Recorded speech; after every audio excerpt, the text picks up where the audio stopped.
So if you have got anything, please make sure that your mics are on mute. And then at the bottom there is a reaction emoji. If you want to ask something, you may raise an emoji hand so that maybe the lecturer might take note of your contents. Thank you. Good day. I'll be in and out. So guys, all the best.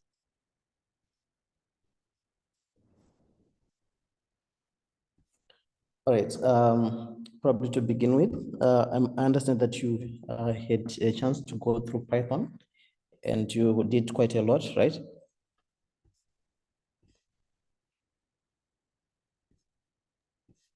Guys, if there's need for you to unmute, you may do so that you may respond, so that the lecturer might know that participants, you are together. All right, thank you for that. All right, so for this lesson that we're going to go through, we are going to try to go through our data and have an understanding of pandas, as well as do a little bit of machine learning development. So yeah, so we'll be creating a model at the end, but we just need to go through some of the libraries that are very important to us that we will need to use. Okay.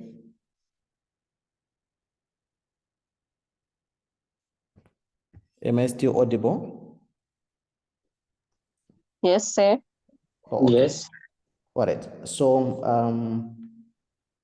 so now we can begin. We can just dive in so that I would encourage that we try to work together in terms of coding along, so that we'll be in a position to grasp some of the concepts. So as you can see from my screen, I've imported pandas as PD, and I've imported NumPy. I've also imported Seaborn. I've also imported TensorFlow and Matplotlib. Do we all have these packages?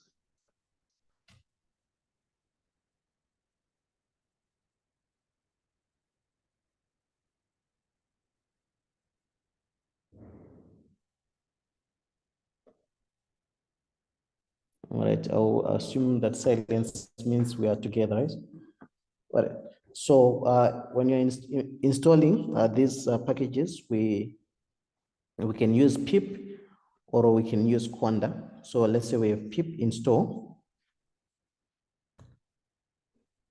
This you have to do at or in your terminal. I think you've been oriented to how we use Conda, and you are up to speed. So we can do pip install pandas. Then we can also do pip install NumPy. Then we can also do pip install Seaborn. And we can also do pip install TensorFlow and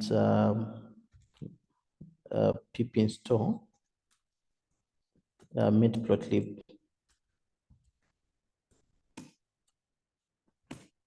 Right. So that's generally how we install these packages. So where I've used the pip, you can always also use Conda as well. That will work. Conda install pandas. So pip and Conda, they are just packages that we use to manage dependencies that we'll be using within our applications. So what happens, Panda, for example, in this case, Pandas, NumPy, Seaborn, TensorFlow, and Matplotlib, these are libraries that other people developed so that they can run using the Python language. So these libraries, they do different tasks. For example, Pandas, we can we know it for the data frame that we can use to go through our data. We remove anything that we don't want from the data that we have obtained from our operations within our companies. And we have NumPy, a package that we use to do with the mathematical part of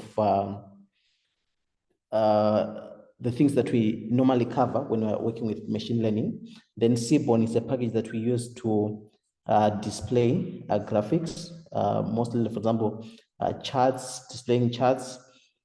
I understand we are familiar with bar charts, line graphs, and things like that. So we can use Seaborn to do that and to plot a number of things. So we can do quite a lot with that.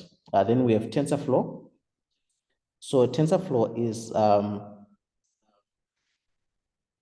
TensorFlow is a package that we use mostly for machine learning.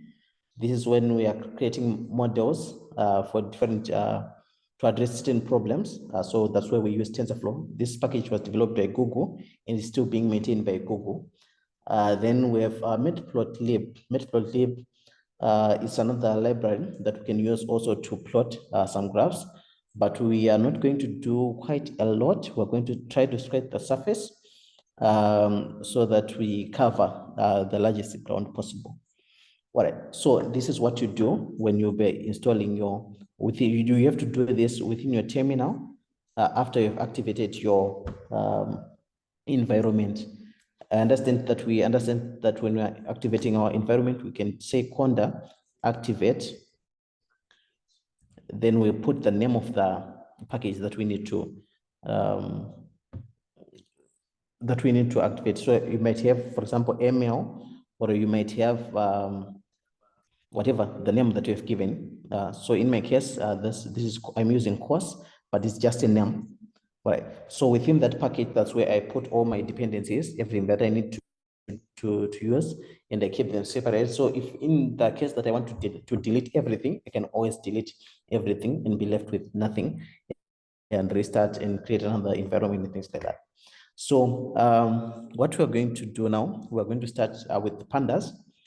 So I'm just going to type here pandas, then I will put just a few hashes, then I'll choose Markdown, right? So this allows me to document my stuff. So yeah, now I have my my new panel where I can actually type in my code. All right, so now we have these things. Now we can start.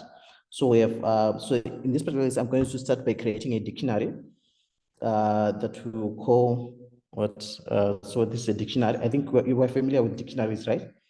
We have opening and closing brace to indicate a dictionary.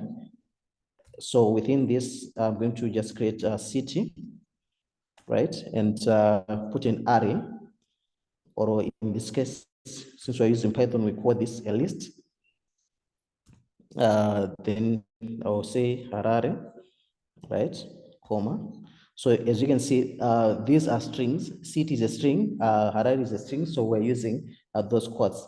So we can use in Python, we are free to use single quotes as well as double quotes. They just work the same. So I'm going to type Harare, Bindura. What other city that we have? Gweru. So you can always type something that you want to type here. You don't have to follow exact. So we're just typing cities here. But it's Tare, Bulawayo. And we have Masvingo. Okay. And Rusape.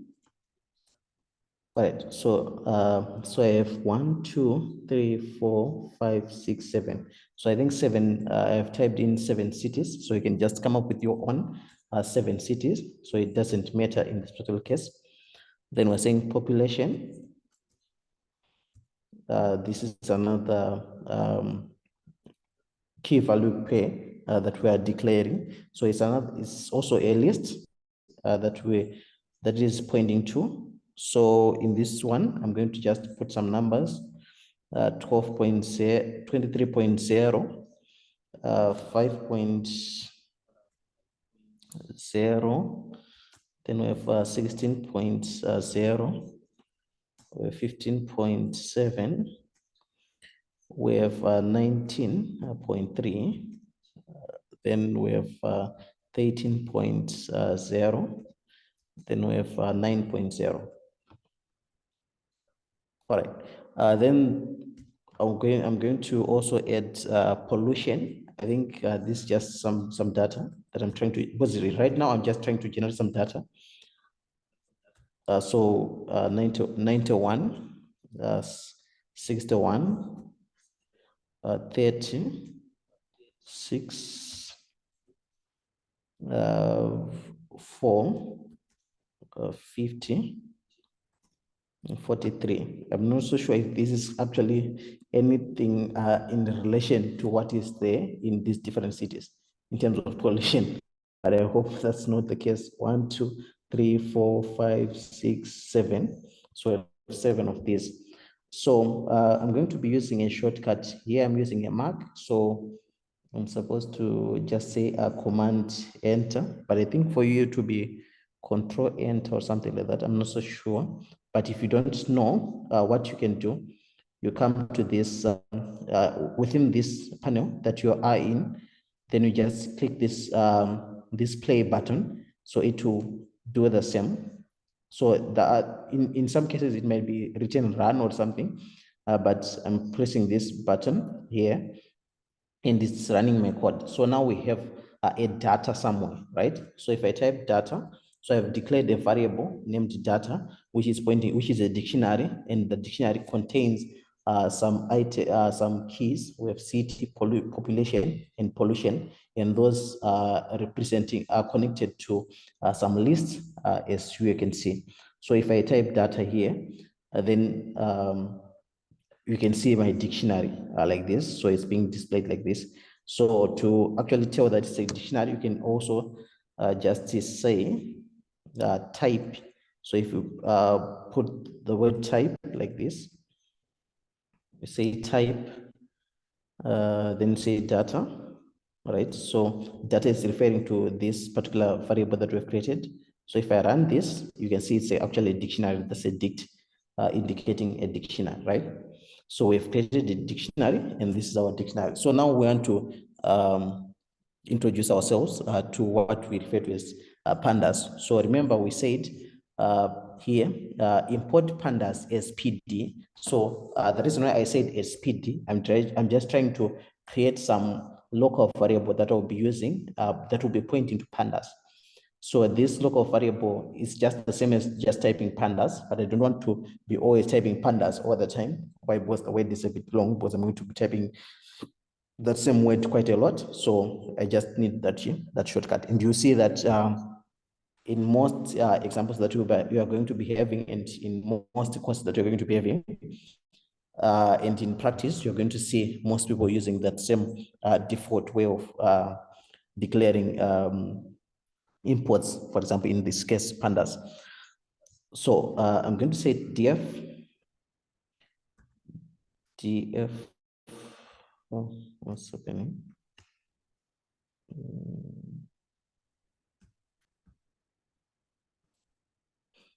All right, something is happening with my keys. All right.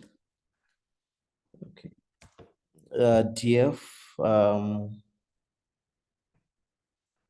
so df is just a variable that I'm going to point to the new data frame that I'm creating. So here we're creating what we refer to as a data frame.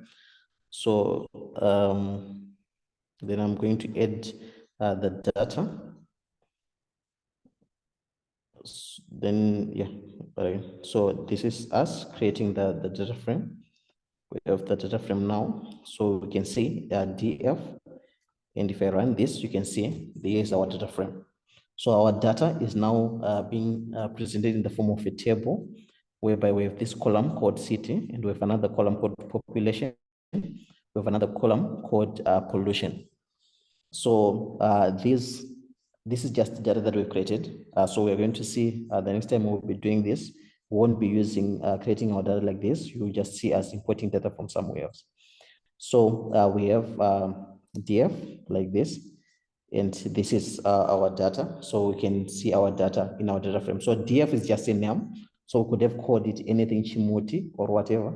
It would have just worked. So these are just names to variables, so that you just work with them. So we have df in this case, pointing to this data frame. Well, then the question is, what more can we do with something like this? We have, yes, of course, it looks nice in terms of the way it is presenting our data, as compared to having this dictionary that we had at the top.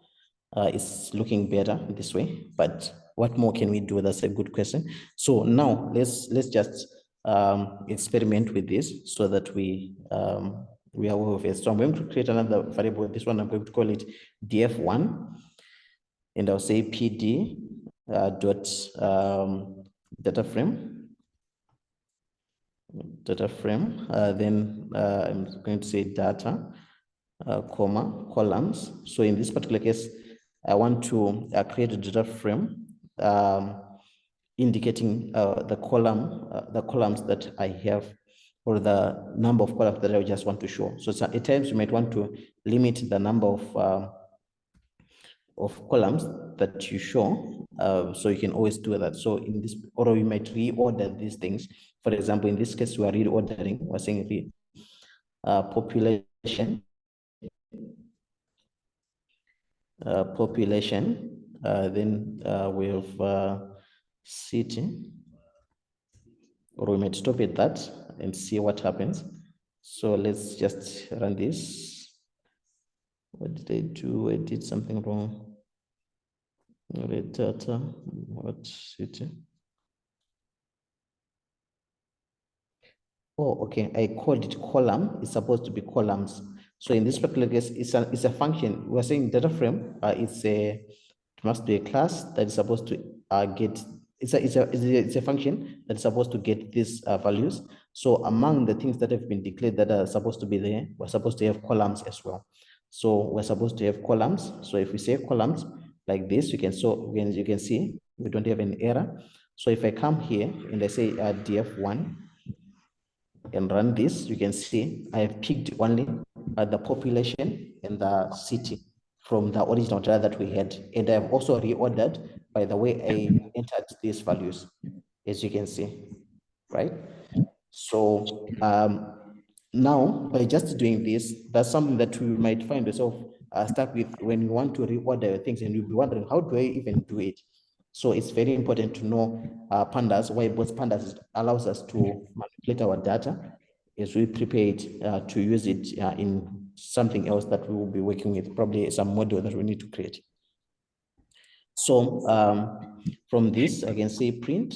I understand that you are familiar with print. You must have used it somewhere, somehow, as people who have been using Python for just a few, whatever, but okay, df1, right? Then we run this. Oh, okay, sorry, I didn't want to do that. All right, df1 dot columns. Right, so if I run this, you can see that we have two columns. This one called population and the other one called city, because we're running df1 with the df that we worked with before. So if you want to see the columns that are, you just want a list of columns, you can always call it this way. Just say df1 dot columns, or whatever name that you have, dot columns, then you see the columns being shown. So we also have, we can also do a print, or we might not even do print. We can just say df1 dot index, right? So you can see it is actually showing us the index that we have. So in this case, our index is we're starting from 0 and we stop at 7, and the step is 1. So our index, as you can see here, we're saying we have 0, 1, 2, 3, 4, 5, 6. This is the index that we have, right? Then the step being 1, this is just a summary whereby we're saying we're starting from 0 and we stop at 7. But when we say we stop at 7, we are not including 7.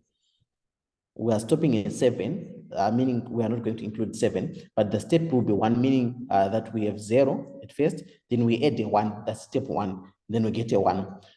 We add another 1, then we get 2, that means that's a step of 1. We add another 1, we get 3, that means we are using a step of 1. So that is the summary, that's what it means. So we have a range of index, start from 0, stop at 7, but then the step is actually 1. All right. So we can always present some of the data, just a single column that we want. For example, we can just say df1, then we df1, then we just say population. Right, we can say df1 population like this. Then we have our data being presented, but the data that is within the population. This, I think we have, from what we have learned when we're working with dictionaries, you also notice that df1, you can just say there is a possibility that you can say df1, then we have your population within as a string, right? Then you can run this and it will be just the same. So you're just doing the same thing, doing this way and doing this way is just the same thing. So that means our data frame in this particular case is being treated as a dictionary. As you have seen from the first part, we created our own data, a dictionary, and we had to share it like this. Right. So okay, let's move to the next part. What do we have here? All right. So as I've said, so we can create our data like that.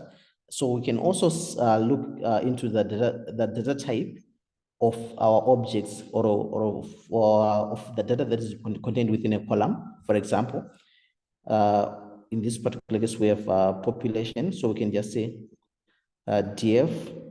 Right. Let me use print so that we just get to the idea of using it. Print, right? So print. So we're saying df1. Then we say population, right? So these are corner brackets. Then we run this. So we, in the place, we get this. Then what we need to do now, we can say d type, and then dot d type. So by saying dot d type, we are getting the type of data that is being stored, right?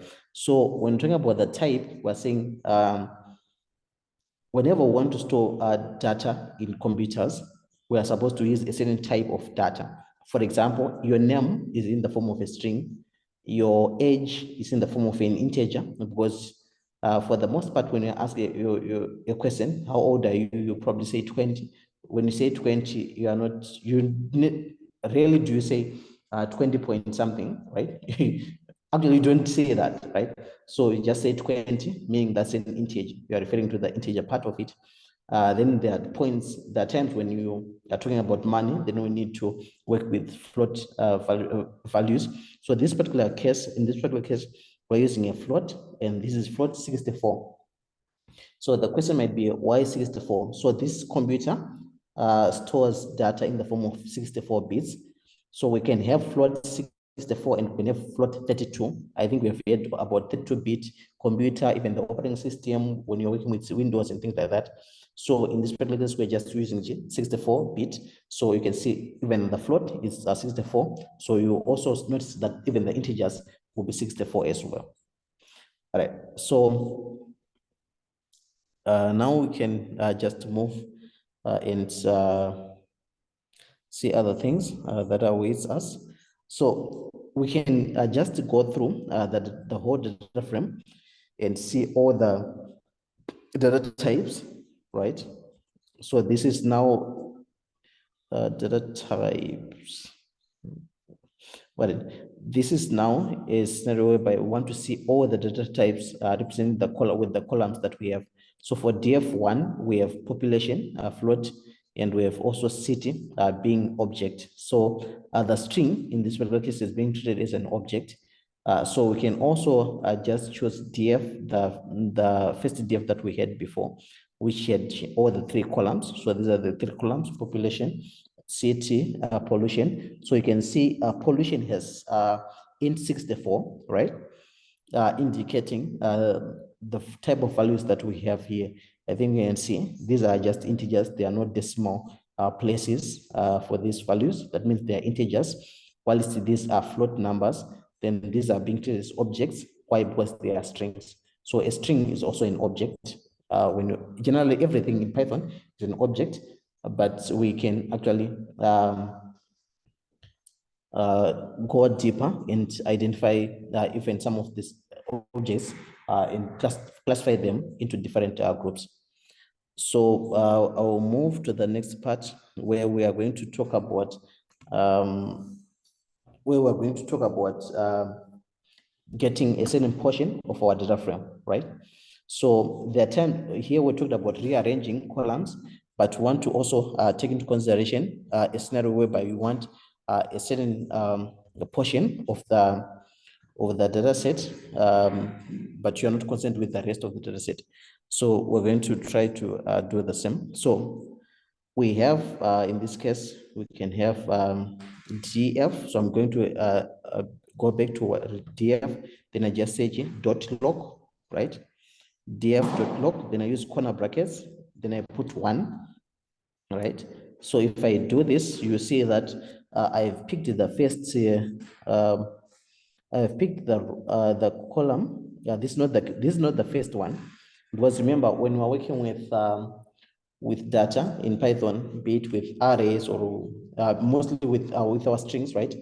So with our strings as well as with our lists, we start from 0 when we're counting the index. We start from 0. So in this case, 1 represents the second row. So as you can see, if we come back, you can see 1 is this one. That's why we have Pindura in this cell 5 point. It's because we're indexing index 1. So if we want the first one, we have to put 0 here. Then we run, then we see we have Harare in the 23.0 in the 91 as well. So we have this data like this. Then the next thing that we're going to do, we're going to have let me see. Got it. So let's try to get, so as you have noticed, we picked a number of tuples. So if I use the word tuple or if I use the word row, they're just the same. So I can just use tuple at times. Sometimes I might use row, but we are referring to the same concept whereby they're just rows. Tuples are rows. And yeah, I think it's a familiar term in computer science. It may not be known that way in some of the disciplines. But so we're going to say df dot log, then we just say 2 up to what, up to, let me say up to 5. Then all right, so what we did here, we declared a range from which one to pick some rows, right? We said we're starting from 2, right? Then we added a full colon, that's a dot and a dot, right? A full colon. Then we added a 5, right? Within corner brackets. And we managed to pick rows from the index 2 up to the index 5, right? So this is some of the things that we might want to do. At times, we might want to pick a certain portion of the data set. So you can always do that. So in this particular case, I would like to believe that we're using, you are familiar, you know that we are using, sorry, let me do it on the next panel. Copy this, just copy this and put it down. All right, so here we can always say, for example, full colon, then we add probably 1. So if we add 1, we obtain the same results as we did on the first part. So the first part is saying where the row on which we are starting. Then this second part is indicating where we are ending, right? And the last parameter is indicating our step, right? So when we're talking about the step is, as I've said, when we say we're using step 1, that means from 2, right? We add a 1, then we get to 3. We add a 1, then we get to 4. So that's a step 1. So we can always change our step here and say 2, step 2, right? If we run like this, you can see that we picked row, the first row, which is 2, then we skipped 3, then we picked 4, then we skipped 5, and we were supposed to pick 6, but we didn't have 6, so we ended up having these 2 rows. So there are times when you want to pick some rows based on the step, right? So you can always do that. So you can, that's I think you can see the power of data frame. When you will be working with your data, then you will find yourself wanting to do these things. Then you'll be wondering, how do I do it? Because you definitely want to do that when you'll be working with your data. So this is log, right? So these principles that we're working with do apply in everything that we'll be doing with pandas as we'll be going through the lecture. So we can as well, as you can see, we have these three columns. So we're going to copy from this again. Then I want to show you something else, right? So yes, we have indicated that we have 2 full column 3, and we managed to show data like this, right? But we can also be interested in also applying the same on our data, right? So in this case, we also on our columns, in this case, we can say, for example, population, then we put a full colon, then we say pollution, right? Then we run this, then you can see from this, we have only picked the pollution and the population, but in this particular case, we are following this because we don't have a step. So if we add our step here, if we add a step here, probably 2, then you can see we are picking this part of our data set. So you're going to, as you'll be working with your data, you're going to realize that there are many times that you're going to need to do these things that we are doing, these operations that we are doing. So it's very critical that we master this. So I will try to share this file once I'm done so that you'll be in a position to digest, but I would urge you to code along as we are going through this. So there are times also when you don't have, like, for example, you want to cover the whole, the whole data set. You don't have, for example, 2 and 5, the first values, but you have a step that we have, but you want to go through the whole document. So what you can do in this particular case, you can say, for example, full colon, then you only define the step, right? So if you only define the step, that means you are going to get values based on the step. It is going to go through the whole data set and the whole data frame in this case, and pick these particular rows that we have indicated, because we're just using the step, but we're saying from the start to the finish by not providing the value. We are indicating that we're starting from the start and all the way to the end, but we're defining that our step is, so in this particular case, our step is 2. All right, so we can always work with this and we can add this part. So if we have a number of columns that we have, this full column allows you to have a range, right? So it's a way to define the range. You're saying we're starting from here, then we're ending up to here. So if we had some other columns in between population and pollution, would be in a position to display all the data that is in between, all the columns that are in between. So that's the main benefit of having this full column. So you can either do this, or you can define a list with the columns that you are interested in. All right, so I'm going to continue here.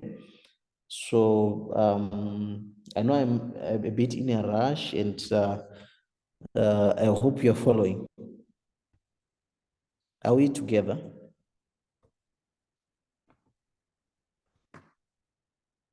All right. I'll assume that we are together. Okay, so df, we're going to add now let's say we want to add a column to the data that we have, and right, we already have a data set, but then we realize that we want to add another column to that data set or to that data frame. We can always do it this way. We can just say df dot GDP. For example, in this particular case, I'm going to call it GDP, this new column that I'm adding. Then we just say equal to, for example, if I just say equal to 10, if I just say equal to 10, then I will just print my df. You can see that, sorry, what happened here? Is equal to 10, then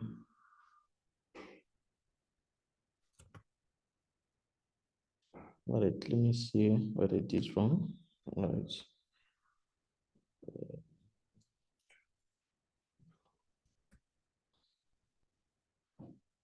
All right, it worked now. All right. So I think it's an issue of the versions that I'm working with. The previous version, if you're using an old version, it would have worked, but in this particular case, it didn't. So we're saying df, then we have corner brackets, then we put our string indicating the name of the column that we're adding. Then we assign 10. That means every row within our data frame is going to be assigned this 10, right? So if we do it this way, that means you are assigning 10 for all the data frames. So for all the rows that are within your data frame. So so as you can see, our data frame has already been manipulated. So the data is now already in this. So we can, so besides this, we can always assign some values. So I'm going to use something that the package that we also installed, that we also used before, which is called NumPy. So I'm going to just type something here. So we're going to say NumPy, right? So we're going to say df, then we use the same GDP, and corner brackets, we say equal to, then we just say np dot a range. So this is a function that exists in NumPy. So we're saying np is our NumPy. Remember from what we talked about from the top, we say import NumPy as np, right? So if you didn't write it this way, just said import NumPy, that means you're going to provide the whole name NumPy where we are putting np. So np in this particular case is just an alias that is pointing back to a NumPy. So if np dot arrange 7, right? That means we're going to create a range of 7 items. Since we have 7 items, I think you can see we're starting from 0 up to 6, which means that we have 7 items. So if we do this, let me just put df so that it just prints what we are working with. So if we do this, right, we run this, you can see that our GDP now has values from 0, 1, 2, 3, 4, 5, and 6. So the function a range provides us with some numbers starting from 0 up to but not including the number that would have been indicated in our, not including the number that would have been indicated within our range, right? So we can actually present our data like this, and it will work out for us. So I'm going to add something also. We can continue and move forward. So in the event that you have your data, let's say, yes, of course, in this particular case, we're just generating some random data. I don't know why you would want to do this, but there are times when you actually have the data that you're supposed to assign into that data frame. So you can always do that. So we're going to do it here. So we're going to say df, then we say GDP. So I'm just going to work with the same data so that you know what we're doing. So we're going to replace this with an array. So I'm going to just give some numbers. I know these numbers do don't have any relation to the GDPs and stuff, but we're just coming up with something so that we master the part that I'm interested in you getting, right? So I'm going to just put a negative 0.4, and what else? 7, 1, right? Okay, then I can say df. Right. So as you can see, because of this floating number that we have, this 0.4, we have all these values being have been made. All these values have been made in to have the data type float, right? So that we are consistent. So each and every column that we have is the same data type in this particular case. Of course, we're going to work with now values in the future, but you have to understand that all these columns they're supposed to be using the same data type, right? So so if in the event that you have a list of values that we have that you're supposed to assign to a data set, you can always do that by using such a method. So you can see this is just a normal list of values, and we can assign it to the data frame, and we have our data set. We have our data frame indicating whatever that we want to show or whatever that we want to achieve. But then, so we can move on and cover the next part where we want to talk about, all right, let's have some null values somewhere. Then all right, so here we're going to say found. So I'm just going to create some series with some values so that you see what happens when we have some none, what is it? Some none. So we have this keyword none, N-O-N-E. It means that we have nothing on that particular value, but at times it can be represented in N-A-N, depending with the package that we'll be working with. But you realize that it's just the same thing and you get used to it, right? So series, corner brackets, negative 1.4. Then we have a 1.5. Then we have a negative 1.3. So 0.3. Okay, and so we're going to show our index in this particular case. So the index that we need to affect. So you can see that our data set shows that we have only three values, of which our data set has seven rows. So we're supposed to indicate where these values are supposed to affect. So we can have index 4, we can have index so index 2, even 4, and this index 5. Then we close off. So we close this, right? We run this. We have found. Probably let me do it this way. All right, that's fine. We run this. We have so we have assigned this series into found, right? Then the next thing that we want to do now is to do the same thing that we did before, whereby we can have GDP, right? GDP, and we assign it to found, right? Then we just print this data frame. So as you can see, where we didn't indicate where we're supposed to affect, we get an NaN indicating that there is no value here, right? So as you can see, we have no values in these particular points, but then we have values for index 2, that is index 4, and index 5 as well. All right, so let's continue. And so these are some of the things that you might find yourself dealing with and working with. This will be growing within this field of machine learning. All right, so let's move to the part where we want to create our first model We want to create our first model, but this one is going to be a simple one so that we have an appreciation.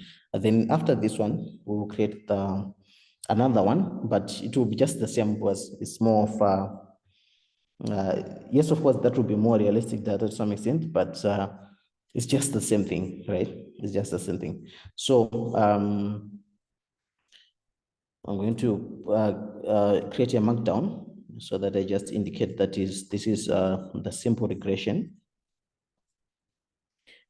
is what is sorry, simple regression problem. Sorry, problem or a simple regression problem. All right. So I need to make this a markdown. So to make this a markdown, we come here, click on the drop down, choose markdown, then I run it. So it types so that you'll be in a position to read. So as you can see from the start, we just printed pandas, right? We have also on this part printed simple regression problem so that you will know the parts that we are now working with. So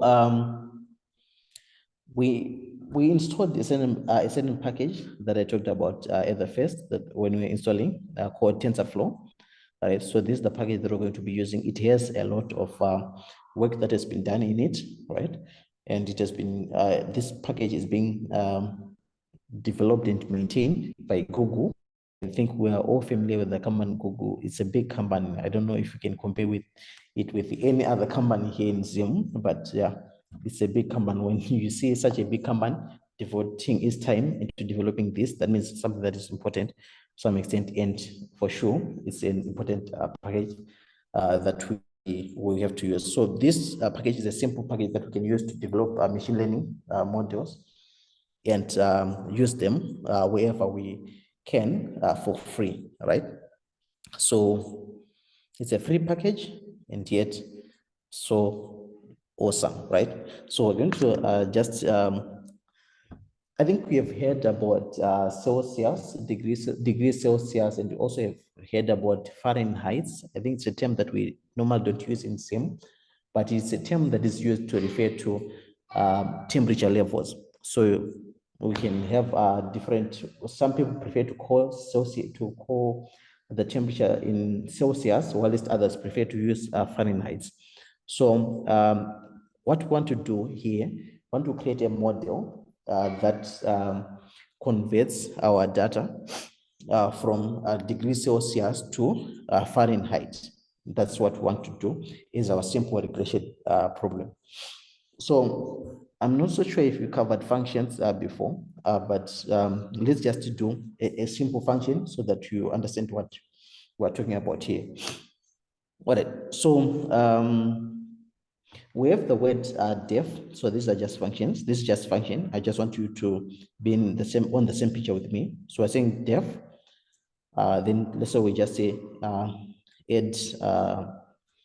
add numbers, right? Then we open our brackets. We call the first one probably supposed to be A. The next one is supposed to be B. All right. So these are just a naming convention that you may use. Then we say enter. Then our cursor has moved us to this point where we're supposed to type our function. So in this particular case, we're going to say answer. So answer is equal to A plus B plus B, right? Then we return answer. So if we try to use this function, we are supposed to call it, right? Add then numbers, right? Then we open our brackets, then we put some numbers that we have. So we can, for example, let's say we have 23, and the other number that we have probably is, let me use another number that we can see that is actually correct. Okay, so then we run that function, and as you can see, we added 23 to 7, then we got a 30, and I believe this is the correct answer, right? All right. So in this particular case, we created a function whereby we knew, so what we refer to as functions are things that we we use to group our code, right? So as we'll be grouping our code, we use this keyword def. But what we want to grasp from this is when you're creating a function, for example, to add numbers, you actually know the function, how it is supposed to work for you to get the answer, right? For example, you know that you are supposed to add A and B for you to get the answer, right? But then when we're talking about machine learning, what we are using in this process, we're using data, right? We don't know the function. When we're working with machine learning, we don't know the function. We don't know what makes these things happen the way they happen. We don't know why we're having these losses or why we're having these profits, right? So we want to actually figure out the function, right? So the model is the function, right? So what we have is the data. We have the data, right? And we have to train the model so that we know we have to go through the process of training so that we know we get the function or the model. So it's something that we have to understand now that when we're working with machine learning, we don't know the functions. If we just know the functions, there is no point in actually going through the process of creating a model when we know the functions. So when we're converting, when we want to convert degrees to Fahrenheit, we have a formula that we already know. For example, we know that F is equal to C, which represents the value in Celsius, multiplied by, so that is a star. So where is my star? Okay, I found it. Well, something is happening with my keyboard. It moved some of the functions of the keys. All right. Anyways, C multiplied by a star. So C multiplied by 1.8, right? Plus 32. So this is the function that we use to convert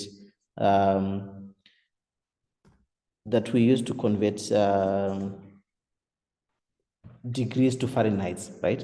So it's a known function, and you can Google it online, and you see this is the function. This is the function that we already know. Let me see. All right. Oh, it's opening. Okay. Oh, I'm supposed to change this to Markdown so that it prints. All right. So this is our function, right? For converting degrees to Fahrenheit. So when you know something, we have a function like this, there is no point in actually creating a model.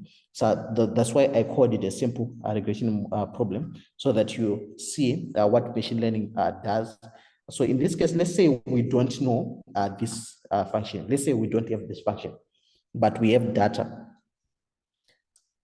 We are supposed to be in a position to actually get these values. So we're going to go through this. So I'm going to create an array of Celsius, right, is equal to corner bracket and close bracket. So I'm going to just say 0, 1, 2, 4, 8. So I'm copying some data that I have for it so that I can have the appropriate data set. Then 24, 30. So the more values that you have for your model, the better your model will actually perform, because it has a lot of examples to use so that you can actually figure out the correct values. All right, so 40.18, right? Then we can have, should I type Fahrenheit? Or let me just type this word, height. Is that correct? Fahrenheit. All right. So we're going to add values that corresponds to these values. So these Celsius, we have 0, 1, all right. So we have to add these values correctly, right? 33.8, and then we have 35.6. Then we have 39.2. We have 46.2. 0.4. We have 47.2. So 57.2. So then we have 77. Then we have 86. Then we have 91.4. Then we have 95. Then we have 104. Then we have 356. Right. So let me count my numbers so that I'm sure it's properly. Another thing that I can just do, I think, is instead of trying to count them and straining my eyes, let me just say call len Celsius.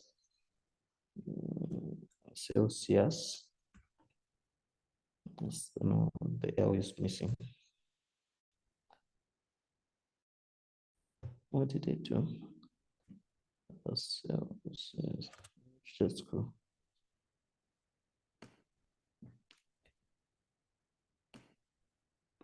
Does this work? Celsius is not defined. Oh, I didn't run this. Okay.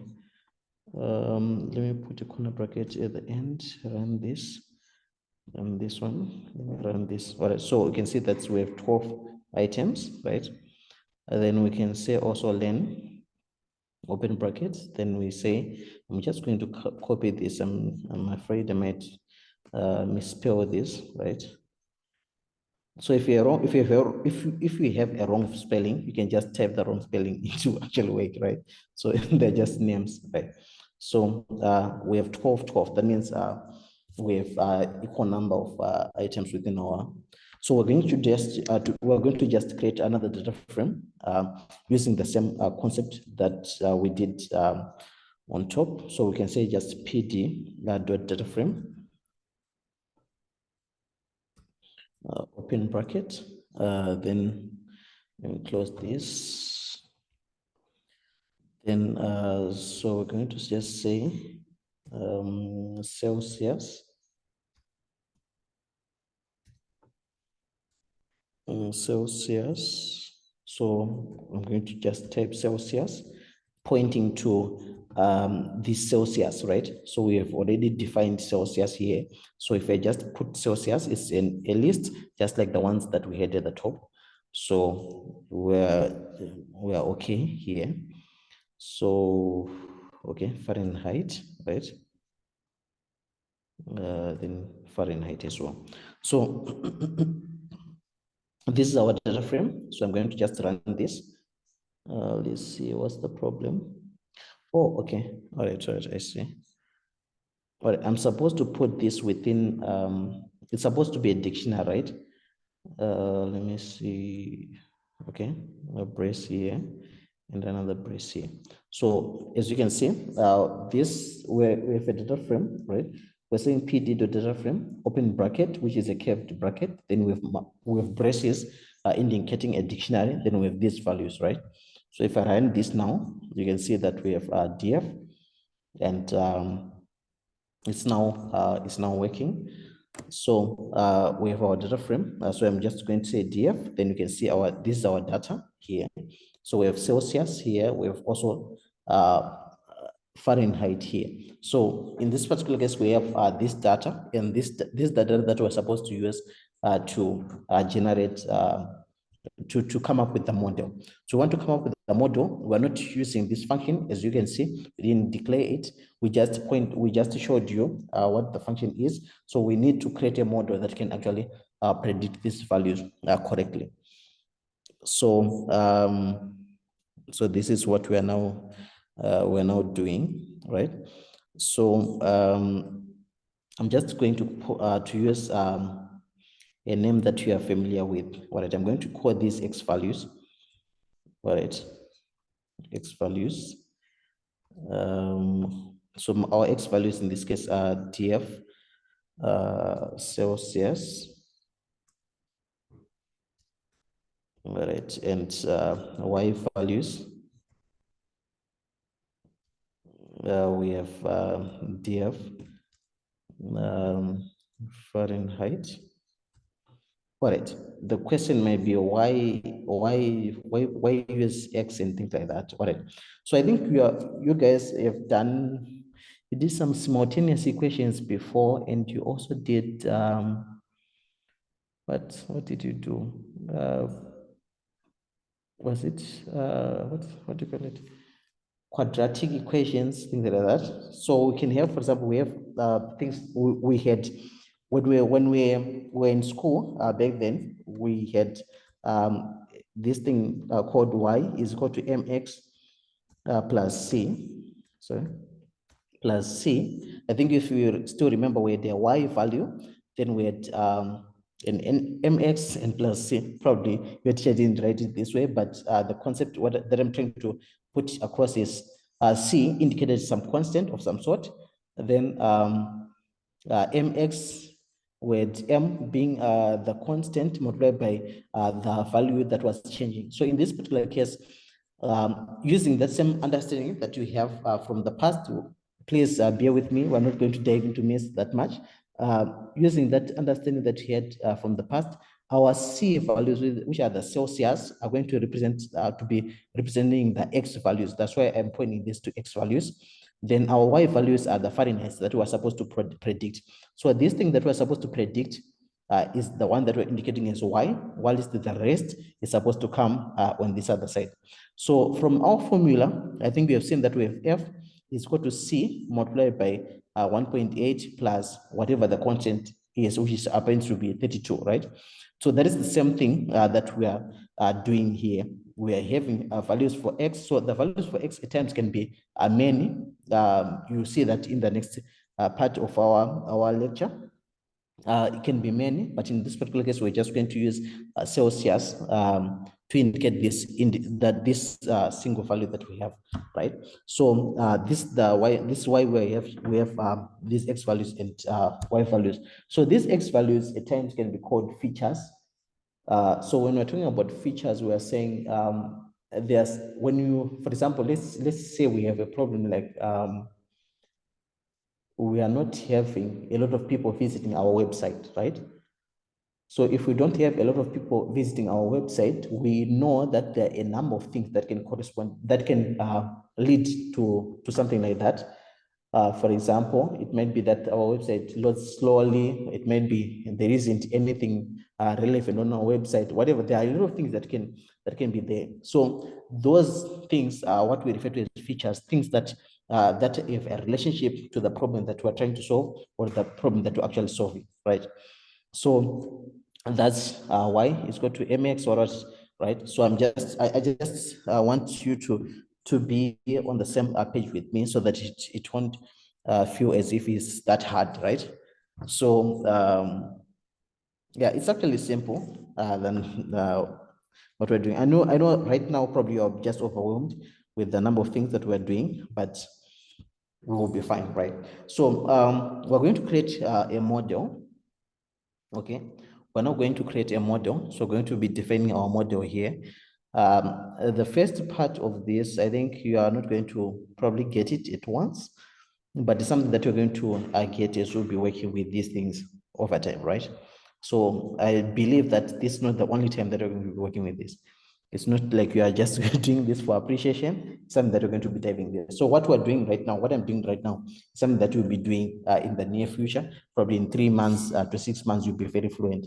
If you just remain consistent and you work on this, just like what you did when you work with mathematics, that's how we are supposed to approach these things. This is a skill. It's not something that you just read and you know, like some stories that we read in the newspapers and things like that.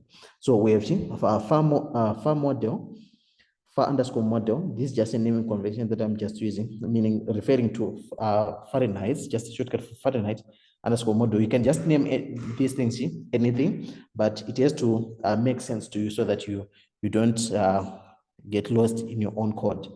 So I'm going to say TF. So TF now, this is the TensorFlow. Remember when I said TensorFlow as TF, so this is the TF that I'm referring to, right? So I'm typing now Fahrenheit model underscore model is equal to TF dot Keras. So Keras It's a certain layer that we have. It's a certain what can I say? A package that contains a number of things that TensorFlow uses to achieve the creation of models and the idea of machine learning. So within Keras, we have a number of libraries. We also have a number of packages. We also have a number of what do you call them? Just classes that we can use and functions that we can use. So you get used to it as we'll be working. So I'm going to say tf.keras. That means I'm using that that alias that I called tf, which is TensorFlow.keras. That means I'm entering into the Keras package, right? Once I'm in the Keras package, I'm accessing the class called sequential. Let me see if I just type it correctly. Sequential. So the reason why it's important to type it correctly is because it's not we are not the ones creating these classes, right? We're working with something that was used before, that was created before. So I typed my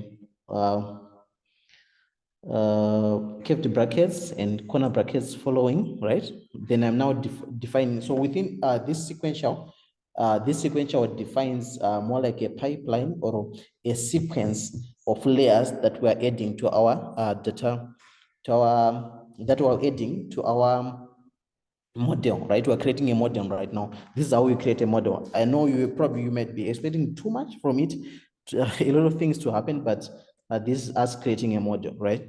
So I'm going to just create this one, tf.keras. So now I'm going to refer to the layers part. Then I want to point to what we call dense. This is a dense layer. So these are now neurons, right? So I know you are going to be talking about this in your next lecture when you'll be talking about neurons, but we are going to just see them.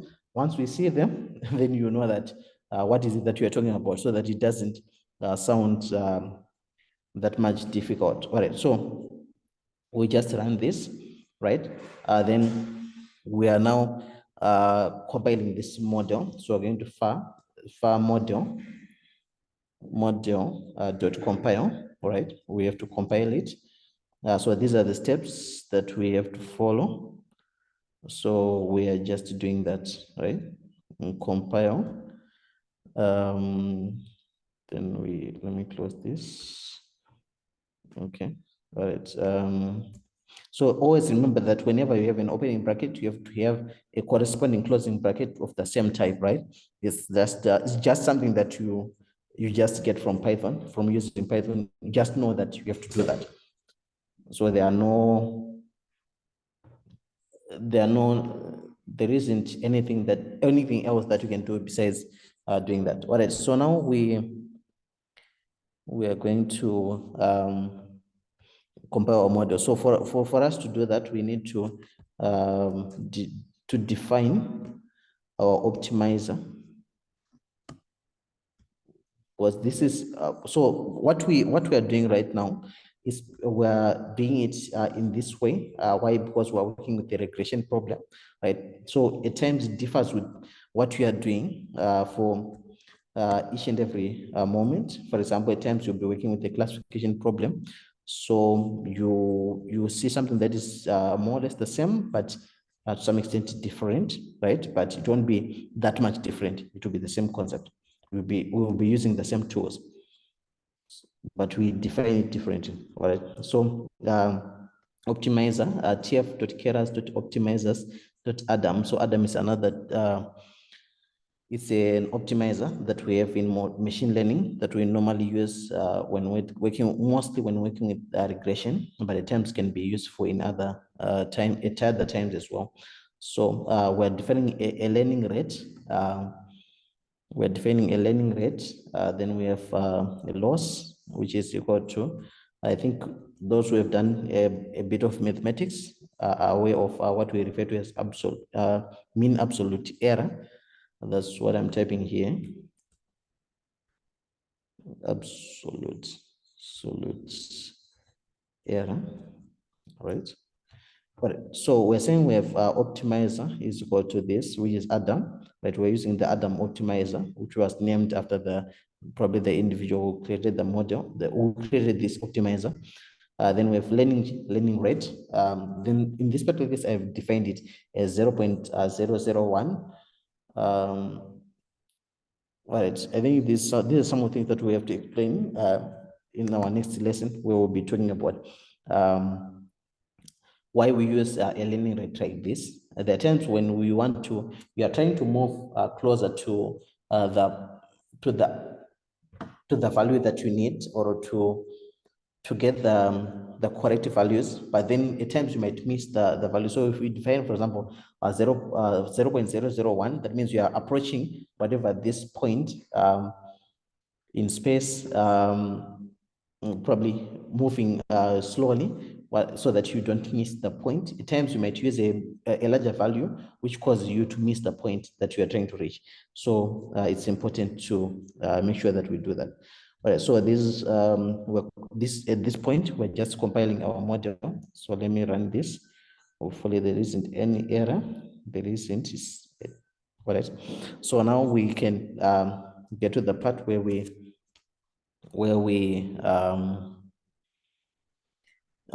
do what we refer to as fit, which is generally the process of actually mapping our, which we could refer to as training, more like mapping our features to the labels, so that we actually create the model.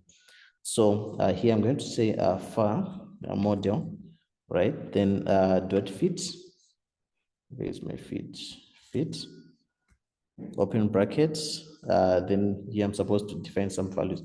So I'm just going to close my brackets first, so that I can get in properly. So now I'm in. So I can now say X values. Remember, we defined X values at that point. So if you didn't type X values, type whatever the name that you used for when we used X values.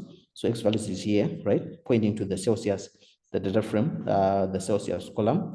So we can also have Y values, which is also another column that we have containing the labels that we have, which are the Fahrenheit that we have from our data set, right? Then we have what we refer to as epochs, right? Epochs, these are just the number of times we're going to be running this data, as we'll be optimizing to get the correct values. All right, epochs, right? It was to 500. So you're going to, these are some of the numbers that you're going to be, so I called it epochs. It's epochs, EPOCHS, epochs, right? Then, so you can type verbose. Verbose. So when we're saying verbose, we're saying, do you want to see the value? Do you want to see this process in action, or we don't want? So if you put a 0, that means you don't want to see it in action. If you put a 1 in this case, you want to see it in action. So in this case, I'm putting a 1 so that I can see it in action. Then validation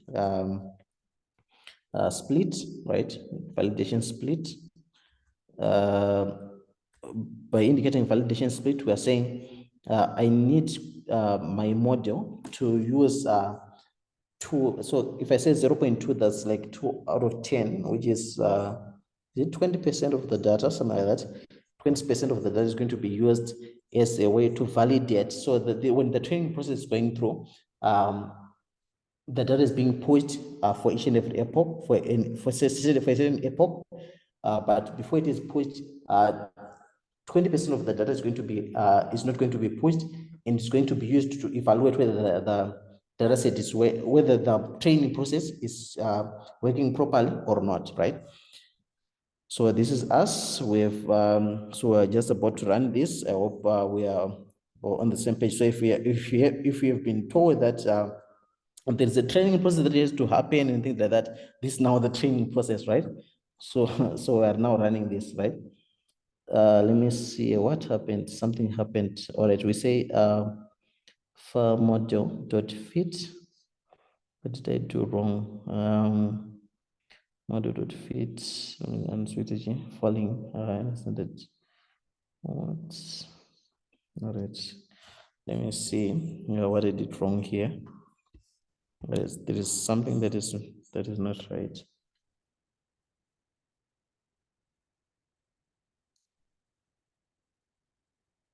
I think it might be something to do with my fashion. Let me see. Okay. Let's just see that we are doing it right. All right. Model dot feed. Then we have values. X values. We also have Y values. We have the number of epochs. Epochs 1. Validation split and so split. So where is the problem? Falling back in strategy exception formatting. All right, so I think this has to do with the issues of versioning. What did I do wrong? Strategy keyword verbose. All right. All right. Oh, okay. I typed it wrong. Verbose. So the keyword, the word verbose is supposed to be VERBOSE, not, we don't have this, so this is now verbose, right? So let me try again. Right, so our training process has begun. So I think these are some of the errors that we're going to go through when you'll be working with Python. At times you might find yourself typing things wrong, at times trying to use a variable that doesn't exist and things like that. So these things happen quite a lot. So you don't have to be afraid. You just have to read through what is it that you did wrong and try to investigate. Then you'll find where you did wrong, then to all work fine. So in the event that you don't find your error, that's when you talk with other colleagues to help you find or locate the error. All right, so this is the training process is still going on. All right, so as you can see, these are epochs. So we have 200 epochs. All right. I was using a different machine earlier on, and it was actually faster than this. I think we didn't even see this process going through. That's why I was working with 500. I think this machine now is a fan that is now running and things like that. But I hope your machines are still on, they haven't frozen or something like that. Right. So so if you find yourself stuck with a machine that has frozen, sometimes it's not about the Python. It has to do with the machine that you're working with. Some of the machines that we have or that we use at times will be old, won't be using won't be having enough performance for machine learning. So there are alternatives in the event that you don't have your machine is very slow. There is a certain package that we use for free that is provided by Google called Colab. For some reason, we didn't use it in this particular case. I was told that we have set your environments and things like that. So yeah, Colab is a free environment. It's as long as you are use of Gmail, you actually have an account of Colab, but you didn't know probably. Probably you just didn't, right? I read through your private things and what and conditions and things like that. But you have that access to Colab, which allows you to do the same things that we're doing. So it provides you the same Jupyter notebook like format, but your code will be running on Google servers, and it will be amazing and it will be very fast. So you won't face any challenges. So we have run all the 500 epochs, right? And you can see from my panel here, I can see the 50. I no longer see the star that indicates that the process of running is now over, right? So, so the training process has been done. So we have to see whether our model performed well. So we can actually see this model, model structure. So we can say dot summary like this. We run this. So you can see this is our summary. We have created a sequential model with a dense layer, just a single dense layer, and the shape, the output shape that we have nothing on the x-axis, and we have a value on the y-axis, right? So this is us. This is what we. This is the look of the summary of the model that we have used. But we need to see something more from this. I think you remember I talked about matplotlib before. Matplotlib. Let me just scroll up. Matplotlib here. I talked about matplotlib where we're saying import matplotlib.pyplot as plt, right? So we're using the keyword we're using the alias plt to represent this part that we have, right? So it's either we type this, if we just import matplotlib.pyplot, or we type using the alias that we have. So we're going to just create we're going to just show this data from what we have done so far in the form of a graphical representation, which is generally a chart, right? So I'm going to start by defining a function here. So bear with me on this one. Maybe a bit difficult to explain everything here, but just bear with me. All right, so I'm typing here def, then the name of the function I've called it plot loss history. Is the variable that is supposed to be provided. Then I say pyt.plot, then say history dot history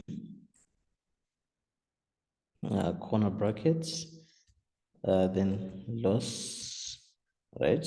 All right, then we define the label. The label go to loss. We close the brackets. Then we do pyt.plot,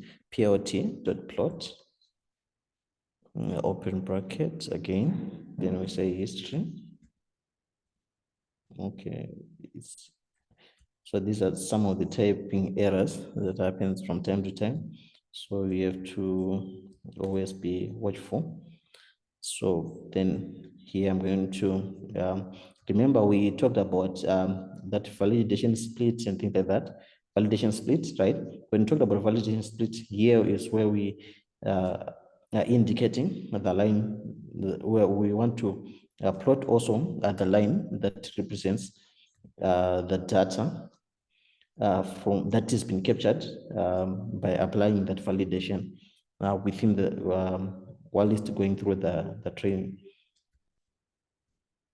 All right. Okay, POT dot what's lim then we say 0.0 comma 10. Okay, something is not right. Or I have to have corresponding brackets all the time, right? It's very important. So some of the errors that you might find yourself creating will be coming from the idea, the fact that you would have forgotten to add the appropriate brackets. So I'm going to just call this epoch, this part. All right, then POT dot, or is it Y label? So these are just the labels that we need. So I'm going to call this error. Then I'm going to type that long word. It's far. So this is where we just type anything that you want, but I'm just trying to make something that makes sense for someone who's going to be watching the videos in the future. So PLT dot legend. Okay, and then PLT dot grid. I'm going to call it true. All right. So this is our function. So we want to use it now. So that's where we're saying plot. Let me create some space here. So I'm going to say plot loss referring to the name of the function, open bracket. Then we add this history. So the history that we're adding is the history from here. I think you have noticed that when we're going through this training, we assigned what is coming out of this into history, right? So that we will be in. That is why we did that. We wanted to show some data afterwards. All right, let me see. So I did something wrong here. So I need to check what is it that I did wrong. Okay, but the corner bracket, there's a corner bracket that is missing. All right, so this is what we're talking about. So it happens to everyone, right? All right, corner brackets. All right, okay. So as you can see, we can't see anything here, right? So most likely our model actually performed badly in terms of the way it's we're working with our data. So probably let me say limits, let me say 500 and see what comes out. All right. All right, so we can only see these two lines, right? So there's a line showing here and there's a line showing here. So one of the lines will be representing the loss, while the other one will be representing the value loss. So there is a part that we are going to show each other afterwards. So but we need to just I just need you to bear with me so that we are on the same page. All right. So I'm going to do this. So I'm going to say far model, right? Dot predict. So this is us now using our model that we've trained to predict some values, right? So want to see what is going to come out. So if I say, for example, 25 dot 30 dot 33. So these are some of the values that we already have from our data set. So I'm just picking probably the last few, 180. So these are the values. So these are degrees Celsius that we have. So I'm going to just do some testing. So you can see we have these values that have been shown, but then we need to go back on top so that we pick the values that we had that were supposed to represent that up to 25. So let me see, it's 1, 2, 3, 4, 5, 6. All right. So I'm going to say 1, 2, 3, 4, 5, 6. Okay. Let me copy these values. All right. I'm going to paste these values here. Let me put them into a list. All right. So when you compare these values that we have and the actual values, you can actually see that there's a very big difference in the sense that our model is very wrong.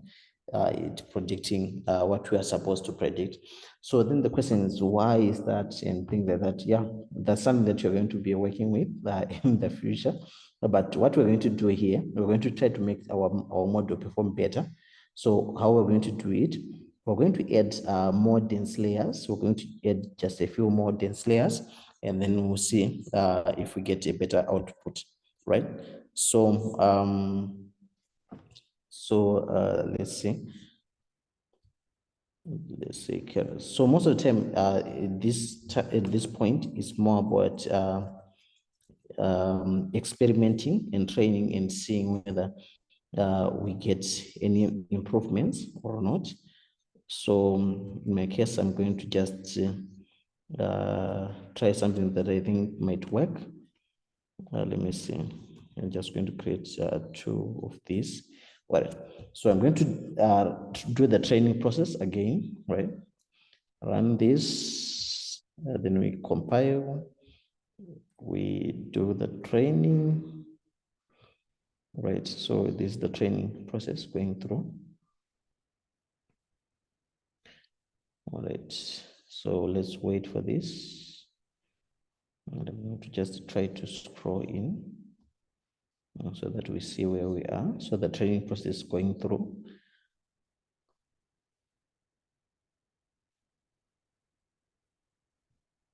So you will need a bit of patience, depending with your machine.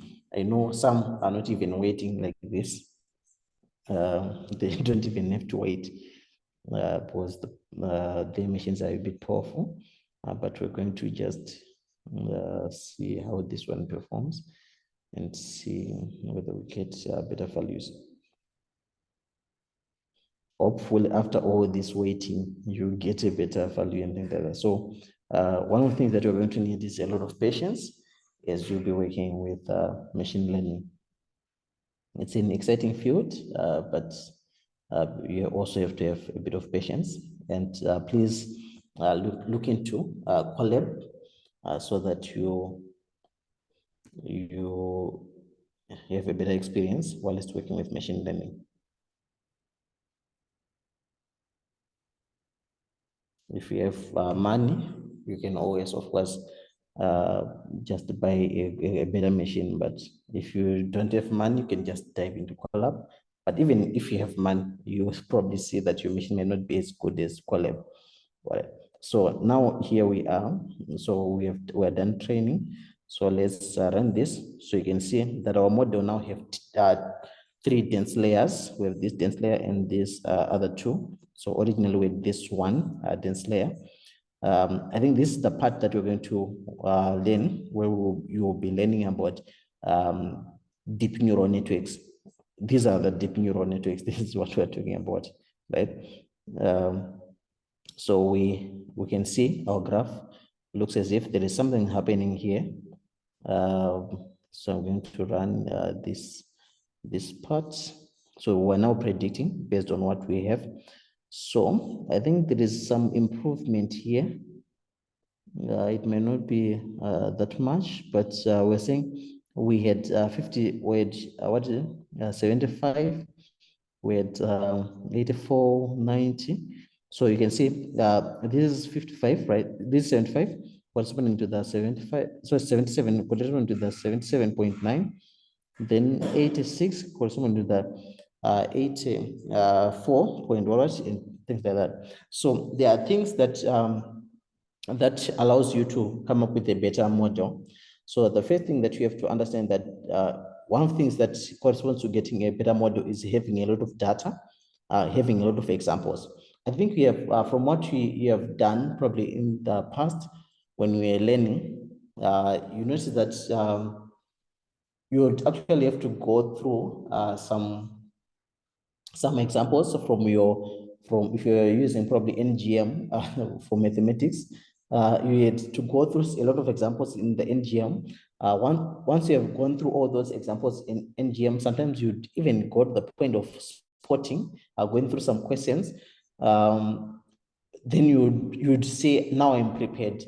Then if for any reason you'd approach a question that you have never seen before, you'd perform better, right? So this is more or less the same with machine learning. So from this, the machine learning model can learn better and get better results as a result of working with more examples. But so I'm going to, let me see my time here. All right, we are sort of running out, so I'm going to skip this part. So I think this is something that you can always go through and mess around, adding more dense layers and changing the number of units. But always remember to keep the last unit has to always be 1. Why? Because we're going to predict a single field. So you have to, the last layer has to always have a single value in this particular model that we are working with. Then the rest, you can try to play with them, and you can always add more dense layers. Just an issue of copying this and adding another layer and putting some numbers and see whether your model performs better. So I'm going to try to keep doing this. Why? Because this machine is a bit slow. I'm running out of time in terms of the time that I'm supposed to use. I think we can always come back and try to mess around afterwards. So so this is us. Let's proceed. All right. So we have just come up with some data sets of our own, and we have done some training, and we have observed what is happening. I think from this, if we were the one who had been given these values, like the ones that we are working with, these values, these table values, whereby you have these Celsius and Fahrenheit, we're going to be able to come up with this formula. F is equal to C multiplied by 1.8 plus 32. I don't know. Probably if we're going to, I don't know, depends with your expertise, but it's a hard thing. Probably it's a hard problem to some extent. But if you try to apply some of the knowledge that we acquired from the past, like simultaneous equations and things like that, you might figure out something and come up with some values. So our machine learning model in this particular case doesn't know this, but it's now already predicting some values that are closer to this after just mingling around, just doing almost something that's close to nothing, not really devoting ourselves into this, but yet we're having these values being predicted. But anyways, let's just proceed. Then we can always come back if we still have time to cover this part. All right. What do we do now? All right. Let's.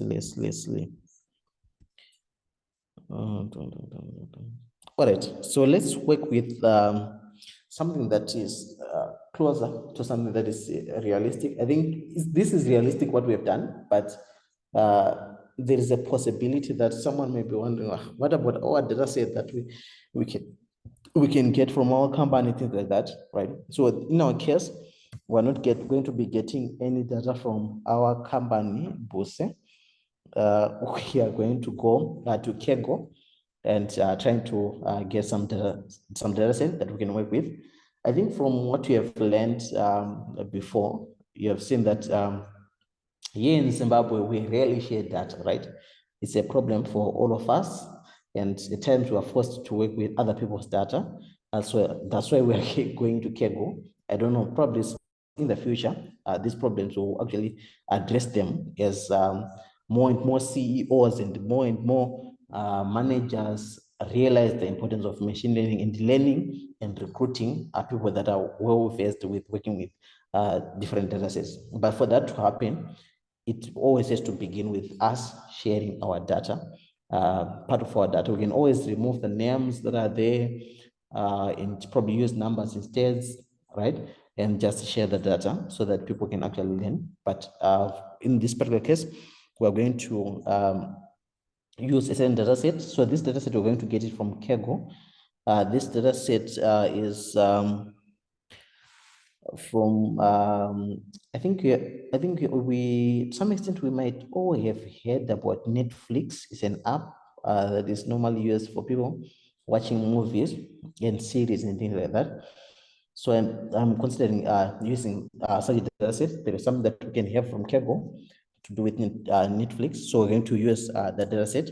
So in this particular data set, we don't have like movies per se, but we have data that we can work with that can help us do this. So I'm going to try to get to Kaggle and see if I can get what I'm looking for.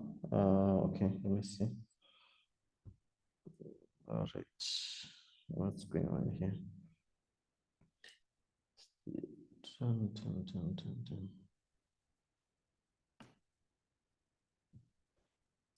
All right, I'm going to type something here. Let me see. Let me just say www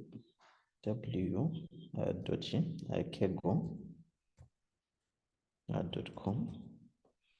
Let me say what slash datasets.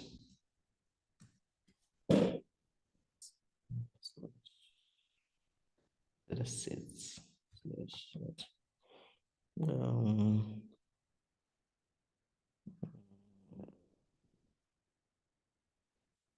It's enough S my N.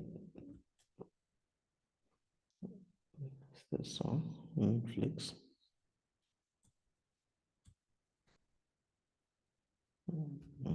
User base. So as you'll be trying to work with data from your company, please make sure that you have permission to do so. It's very important that you, unless probably you are the owner, but even if you're the owner, the people who are contributing to that data set, they also have to give you permission to do those things with their data. Otherwise, you might be found wanting. Let me see if I will be successful here. All right, so I'm here. Okay, so I'm going to try to download. Probably it's going to ask me to log in. So I'll just log in. Let me see, sign in with Google. Okay. All right.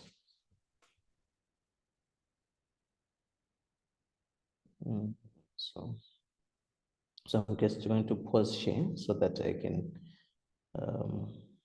type in my password and things like that. Let's see, what's my password?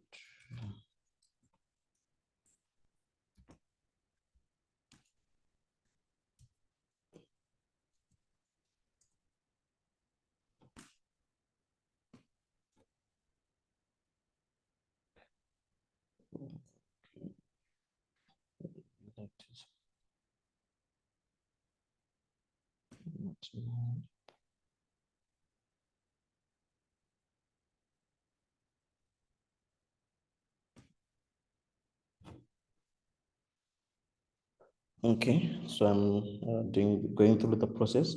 So I'm signing in with my account so that I can get access. I believe you are also doing the same. Let's see how to do it.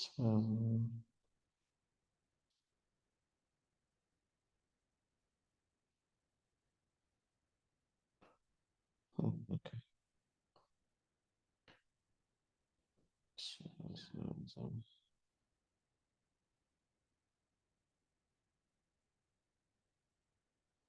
this?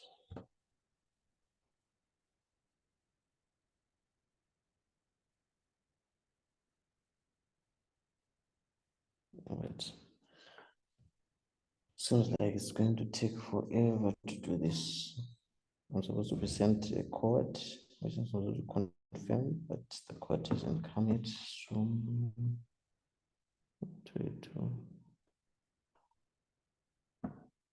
right, so I'm just going to find another way to grab this data. What do I do? I need to send it from somewhere.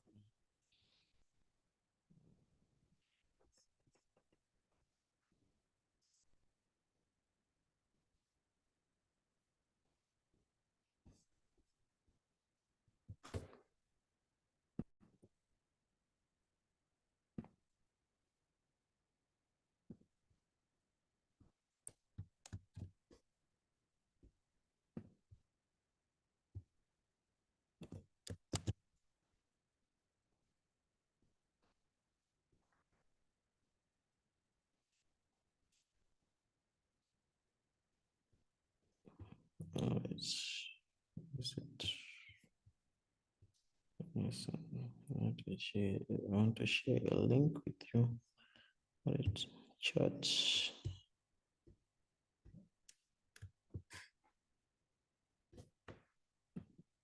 So this is the link from which we are getting the data set. All right. So please try to go through this so that we. All right. So let me see.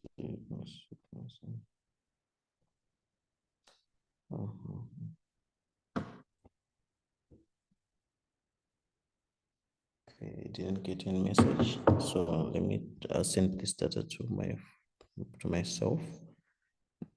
How do I do it myself? Okay.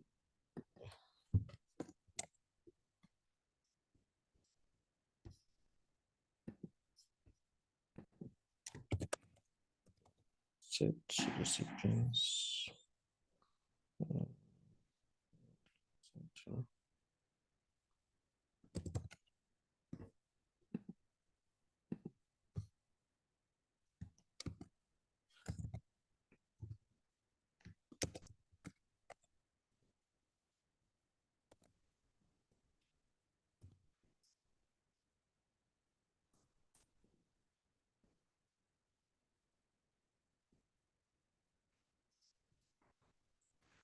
So where's the lesson?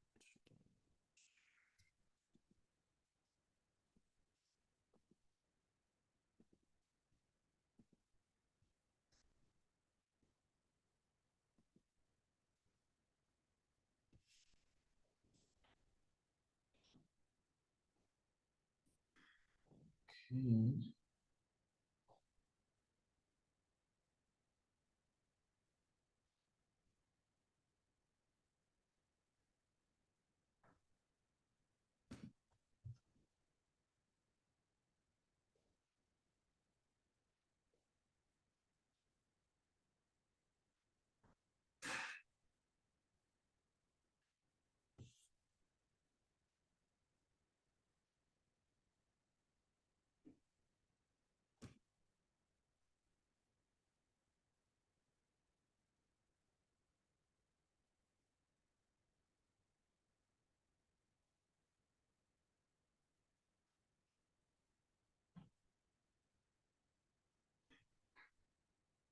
Okay, I'm trying to get the data sets now. So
well, it seems like now I'm logged in. I'm just going to share. I'm logged in. So I can now download this data set. So it's just a small data set.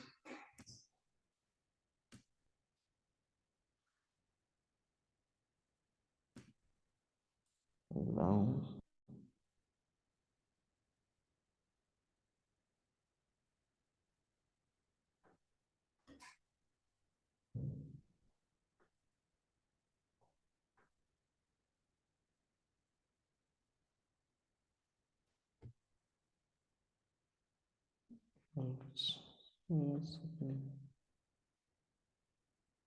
is it done?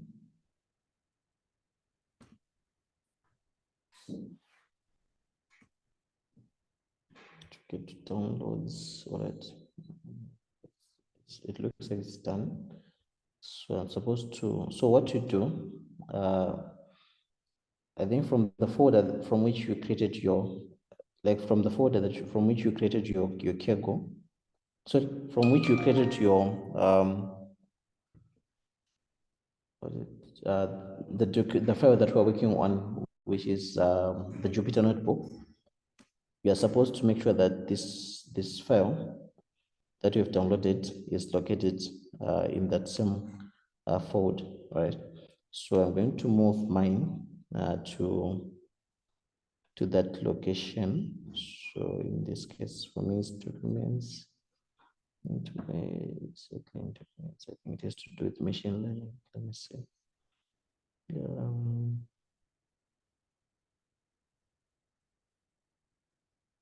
machine learning, okay, machine learning, okay. So now I can move this inside. All right, so I think I'm done here.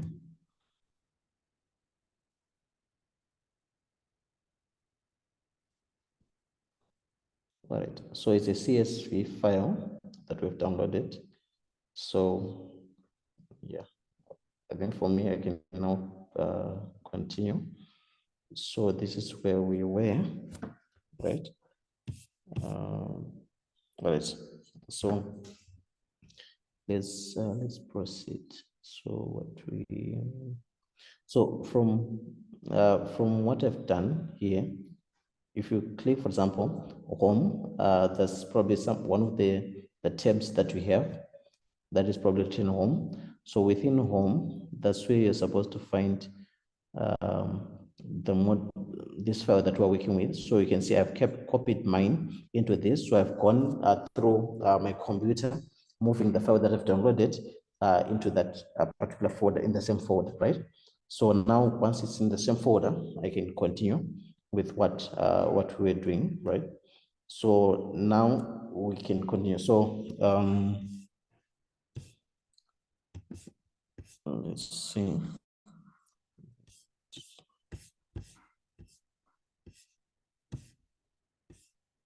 Right. So this is now Netflix, right? So I'm going to say hash, sorry. Shush. Probably just a single hash. Let me just see Netflix. Netflix user base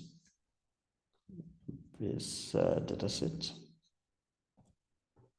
So I'm just writing this for reference in the future. Let's add another column. Go back to this one, change it into Markdown. So there is a lot that you can do with Markdown. You can actually write a PDF file using Markdown, typing a lot of notes and things like that. And you can always refer back to your work using Markdown. So I'm just scratching the surface on that as well. So there is a lot that you can do with this Jupyter Notebook, which works the same as Colab. So with Colab, you can do it the same, and you can write a lot of notes, and you can always reference your work in the future, in the event that you forget. And please bear in mind that it's normal for people to forget. You will realize that once you stop working on this, you'll find yourself forgetting these things. So we're going to use that pandas, which we refer to as PD, so that we can read the CSV file. So the data set that we got from the link that I've shared with you is it's a PD, sorry, it's a CSV file, right? So we have to copy the name with a .csv at the end, and then we close our brackets like this.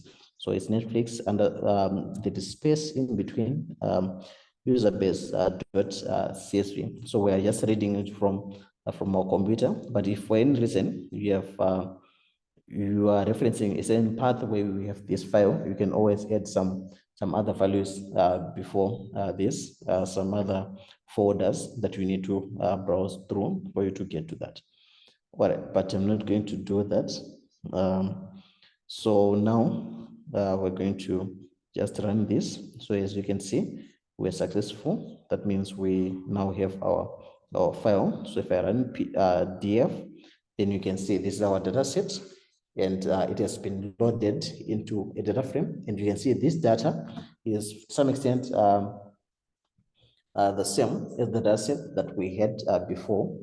But of course, it's different because this is Netflix data, and they have quite a lot of data to share. So we have some short functions that we can use that we can use, sorry for that, that we can use to see some data. For example, we can say df.head, right? If we opening and closing brackets, then we can see the first, I think these are the first 5 rows within our data frame. And we can also, sorry, what did I do? I want to add the one at the bottom. Well, so I think if you see your notepad not showing these shortcuts that I'm having, it's because you're not using probably the latest version. But of course, the latest version might not work with the latest MacBooks that are using chip M1 and M2. It might not work, so you are going to have to figure out how to do that so that you use the older versions and see and find some workarounds to get to this point. But you can always do that. So if for any reason you are doing that, you can always get in touch with me so that I can also help you figure that out if you're having problems setting up the environment. So this most likely you have the problem when you will be installing TensorFlow. So we are saying df tail. So tail will allow us to get the values, the last 5 values. As you can see, these are the last 5 values. You can see even from the index. This is 2,499. So that shows that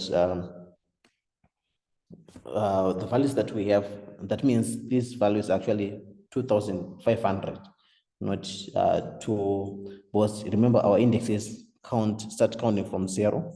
So that's what we have right now. So this is just a snapshot of the data set that they were willing to share with us. Hopefully it's actually correct or true, but yeah, this is what we have for not having our own data, right?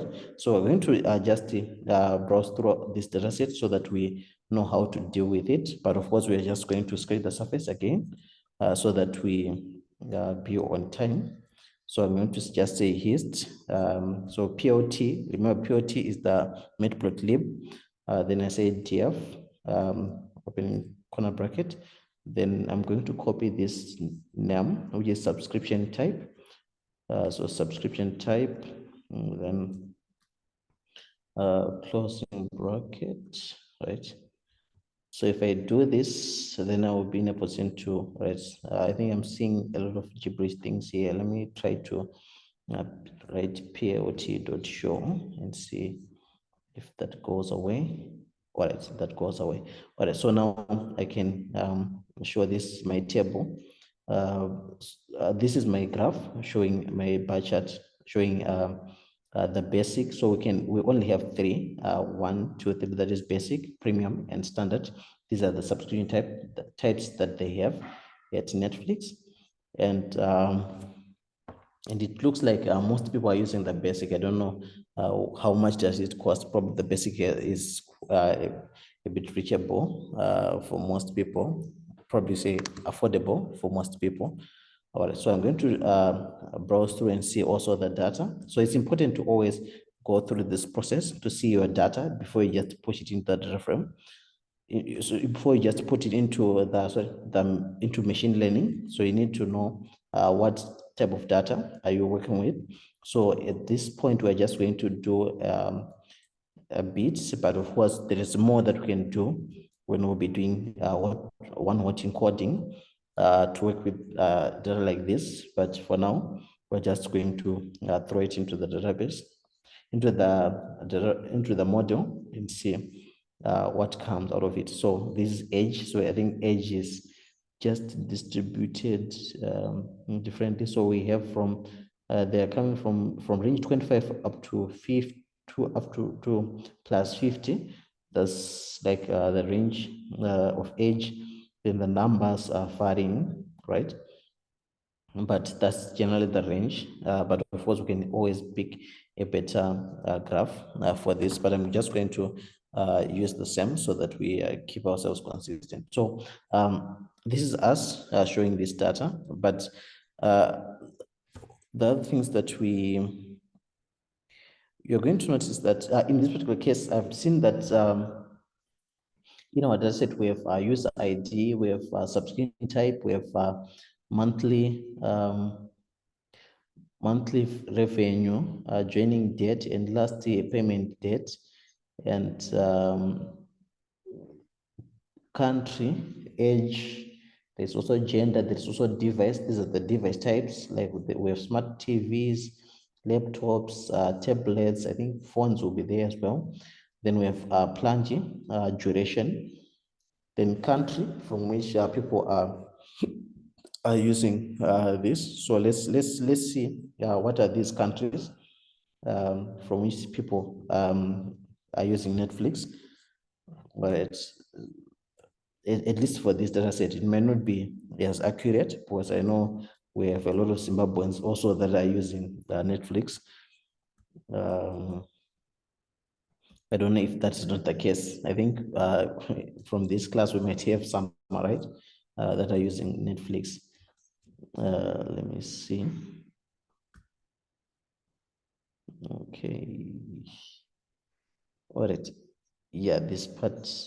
All right. So I think before I run this cell, I think I need to just break things down a bit.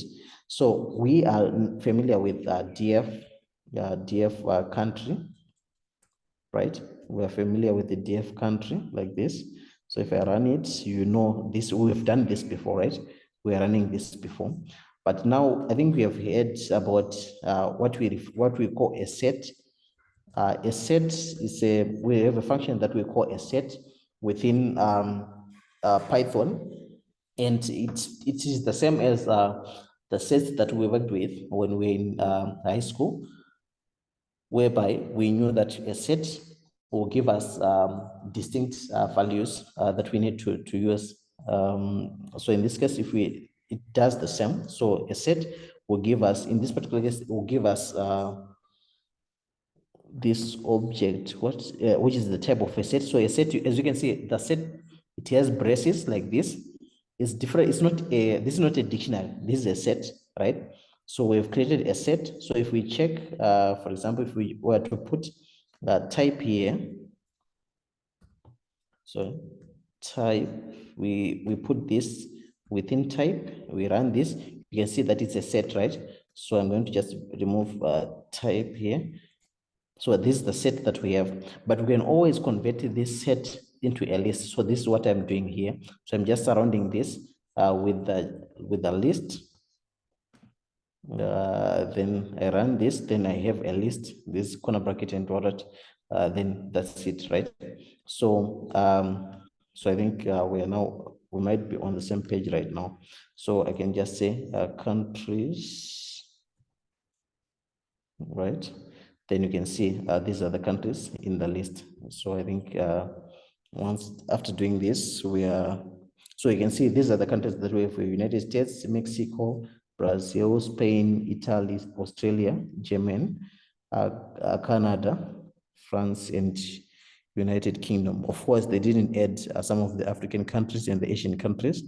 I don't know, probably it's just because of the data set that they picked, the part of the data set where they would get legal use. Probably if they had included Africa here, someone may be complaining because we don't share data here in Africa that much, right?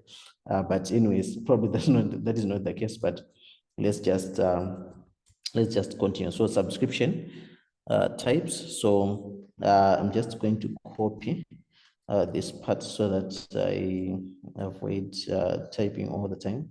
So subscription types, right? And list, then I need that phrase subscription type here. So I'm going to just copy it so that I don't misspell it. Of course, we can always rename these if we want to, but I'm not going to in this particular case. So we have this, that, we run that. So these are the subscription types. We have these three, right?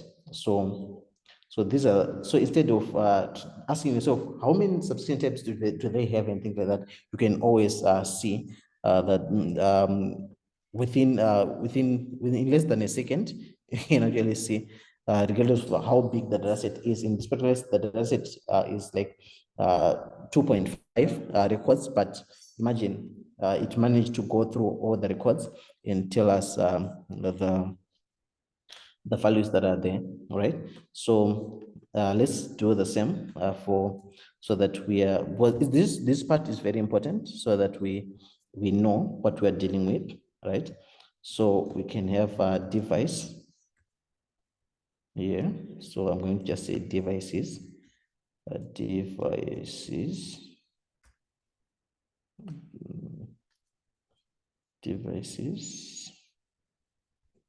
All right, so these are the devices that we have, right? So there is no, there is smartphone, laptop, a tablet, and a smartwatch. So they are just 4 devices that people are using with Netflix. Let's do the same for plan, plan duration. I think we have seen it within our data set. There is plan duration. So that's plan duration, right? And plan duration. That's it. So you can see we have only one plan duration, which is 1 month. So that means we might find ourselves in need to actually remove this particular column. Why? Because it's not changing for any particular row or any particular tuple. So it's just the same. So it's not, it's just noise to our data set. So it's good that we remove it so that we, as we'll be doing the training of our data set. We do have some columns that we are not going to use, so I'm just going to type them so that we remove them from our data set, so that we're left with what we think is important for us in this particular case. So I'm just going to say drop. So I'm going to do a drop, then I'm going to indicate the columns. So we're dropping columns, corner bracket. So we have user ID, right? We have user ID. We also have join date. We also have last payment date. We also have plan duration.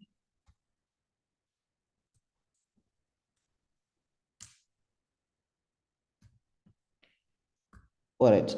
So in so from what we have done here, what we want to do is want to drop these columns, right? So dropping is just removing column. That is another word that we use to just say we're going to remove columns. So we want to remove these columns. User ID, these are just numbers of, probably there were names there, but in this particular case, we are not going to use them. It won't be useful to us. These are just numbers that are being assigned to individuals. Then we have join date and last payment date. Probably if we had subtracted these two and come up with the difference in terms of days and things like that, it was going to be useful for us. But of course, for this particular case, we're going to just drop it. Then plan duration. So I think probably in the future, we're going to do a subtraction on that. Then we get the difference and edit. So I think probably we'll find some other time to do that. Then we have plan duration.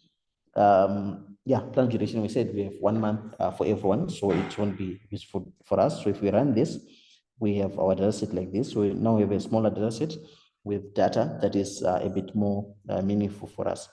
All right, so now I think what can we do?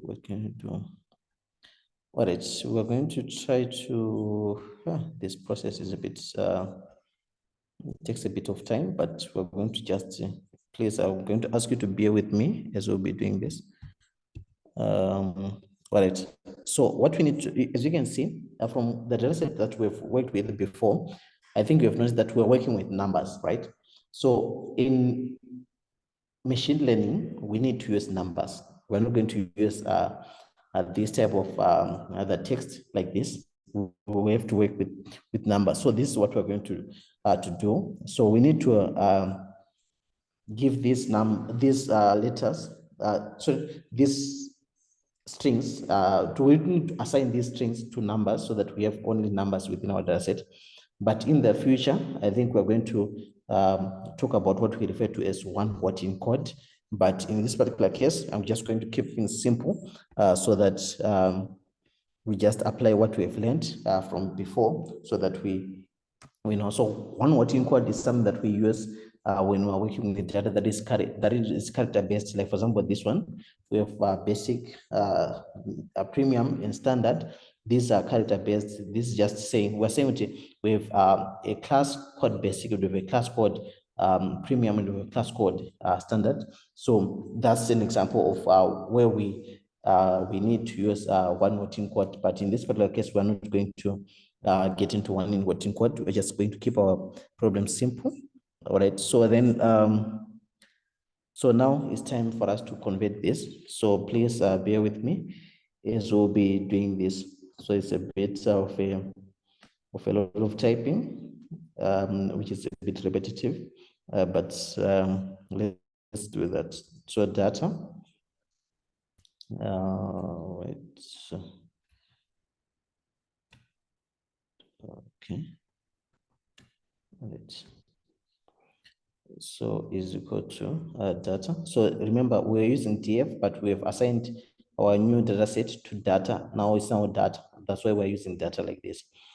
So data dot map, right? So we're using a new function that we haven't used before, called map. So in this one, we'll be defining more of a this is a dictionary. We were saying basic. For example, basic. Then we assign one here. Then we have another one which is standard. Then we assign 2 to this one. Then we have premium. Then we assign 3 to this one. Right. So we have this, right? Then we're going to print data after this. So we want to show this after our action. So you can see under the subscreen type, we now have 1, 3, 2. These are the numbers that are there. We are no longer having a standard, basic, and all that. So that is the same thing that we want to do for these other 3 rows, right? So I'm going to dive into the shorter one, probably the simplest one, which will be gender, because it has 2 classes. So I'm just going to rename here to gender. Let's rename here. So I'm saving myself from a lot of typing. Gender, then, so we need to have, so gender, we have male, and we have female. Right, so we remove this. Okay, so this is our data. So I run this. So you can see we've replaced this data. Then let's do the same for the rest. All right, so now we can move probably to a device. So the column is called device. Okay, let's have another device here. Device. And so we have a smartphone.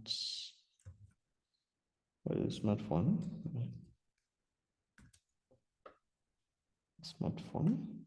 Then the other one is a tablet. Then the other one is smart TV. We're just assigning numbers, so it's not like there isn't like a format to this. So laptop, yeah, 4. Then let's try to run this. All right, so we're left with the one with countries. So I'm going to come, well, let me do this. So I'm going to do this part. We paste this, then I'm going to copy the list of countries so that I avoid copying these. All right, here we are. All right, so we call this 1, we call this 2, This one is 3. This one is 4. This one is 5. This one is 6. This one is 7. This one is 8. This one is 9. And this one 10. Right. So we need to rename this to what country?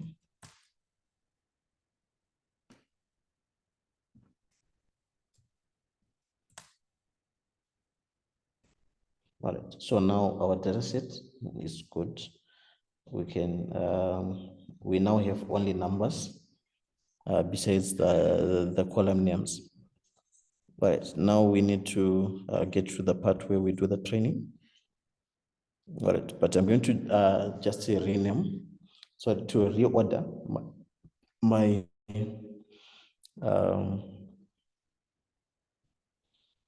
to reorder my columns so that I have this one at the end. Probably what 20 to reorder it or just pick it up.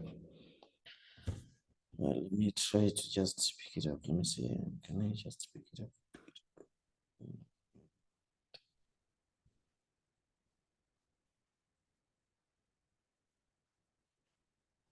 All right, let's do it this way.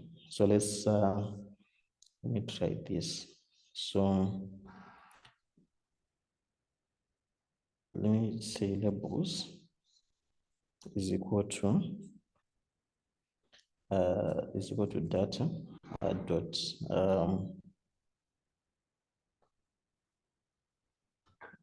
let me satisfy this. All right, let me say I'm interested in getting this revenue, monthly revenue. Let me see if I will be satisfied with this monthly revenue. Dot pop. Let me see if this works. Does it work? No, it doesn't.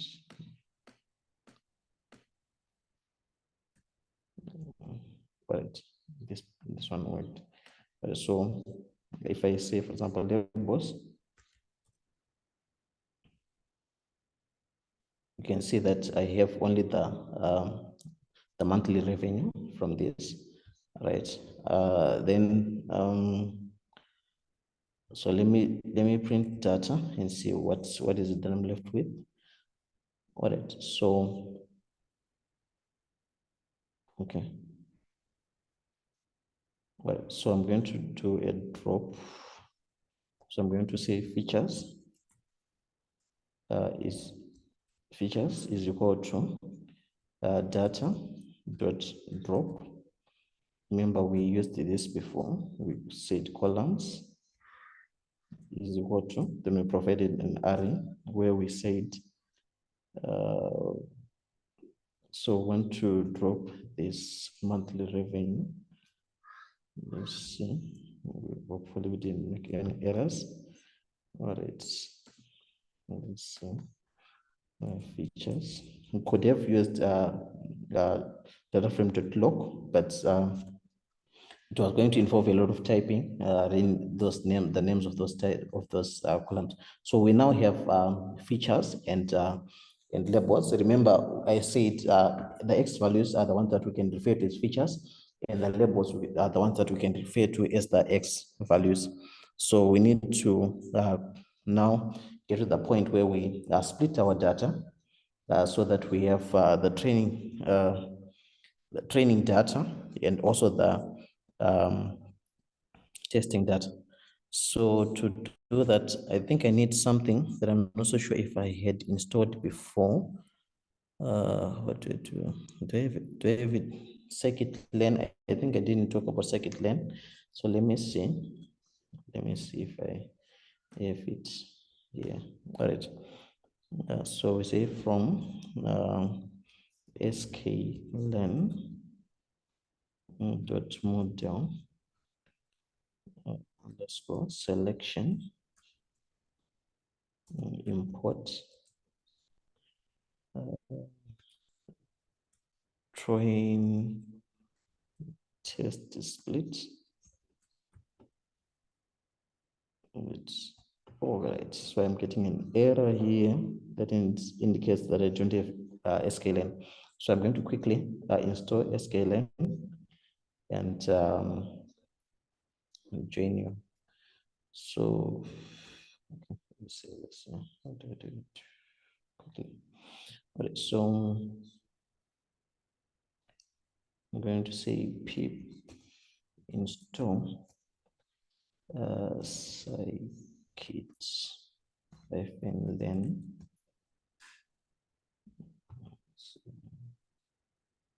Hopefully it won't take much time.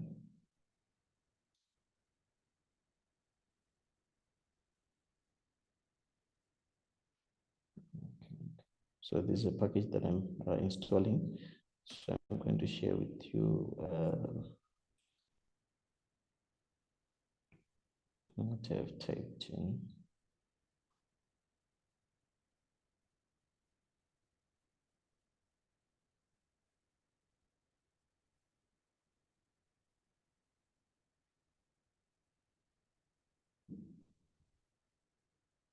All right, it seems like I'm done.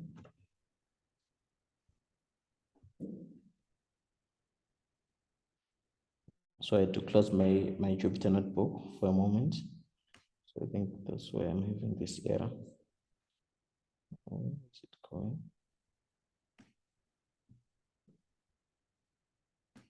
All right, I'm going to come back to this. So what I'm going to do, I'm going to run these things from the top, but I think I'm going to have to comment. What to do? What to do? Okay, let me run my imports first. These imports to avoid wasting time. All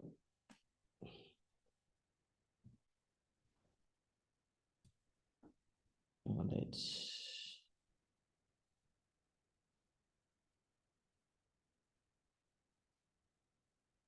So I'm just waiting for my inputs to run.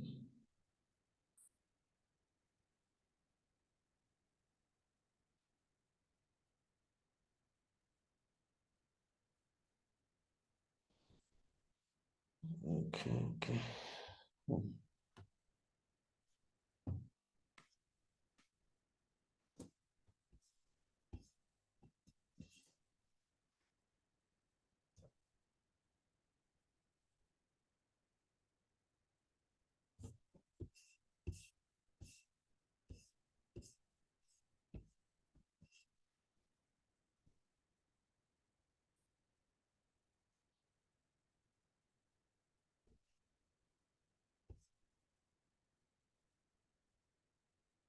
All right, my inputs are in. Then let me see what do I need. I think I'm going to need from here. Okay. So I'm just considering the part where we are running things to do with Netflix.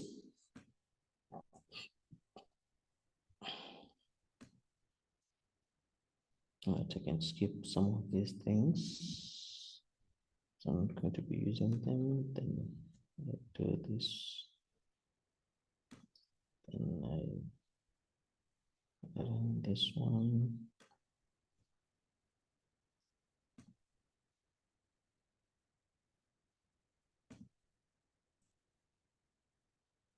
All right. I think we're getting there.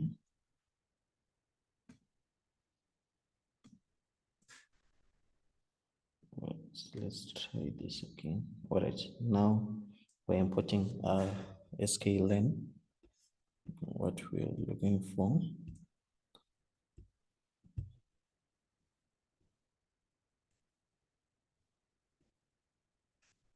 Since I'm running out of on time,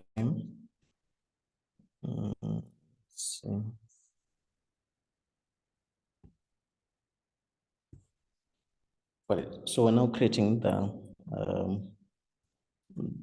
we're now splitting our data. So that's why we needed that package. We wanted to use it for splitting our data. So that's what we're doing now.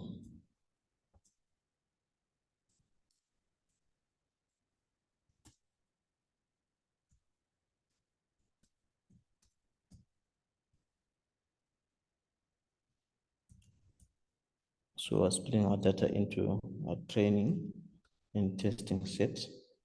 So this is a concept that we use in machine, that we use in Python, of assigning a number of values to data.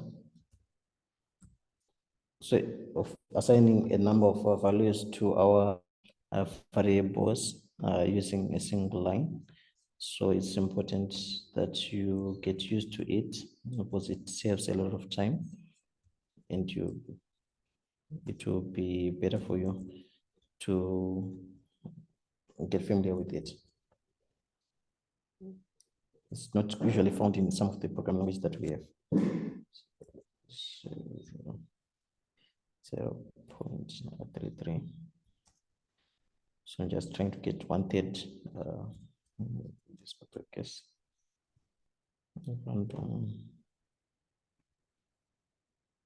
Random state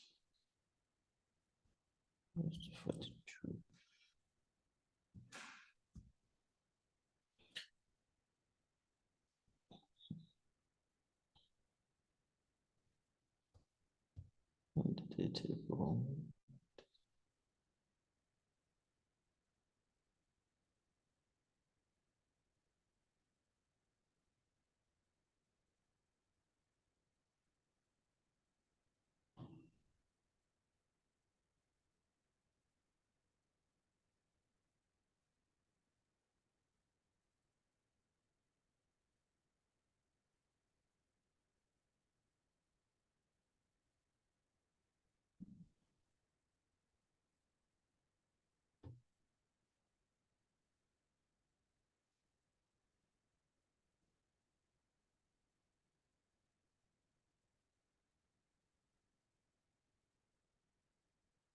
Okay, seems like we're having an issue here.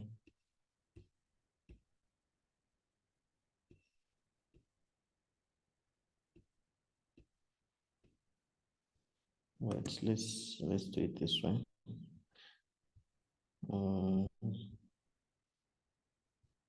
Let's skip the part with an error and just say data dot t types.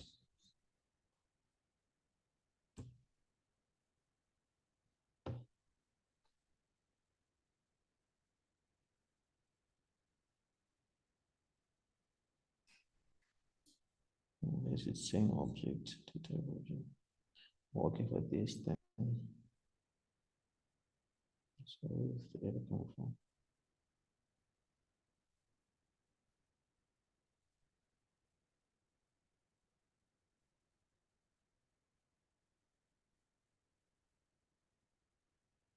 Can be considered a valid connection. No, it's the wrong field and function. The error is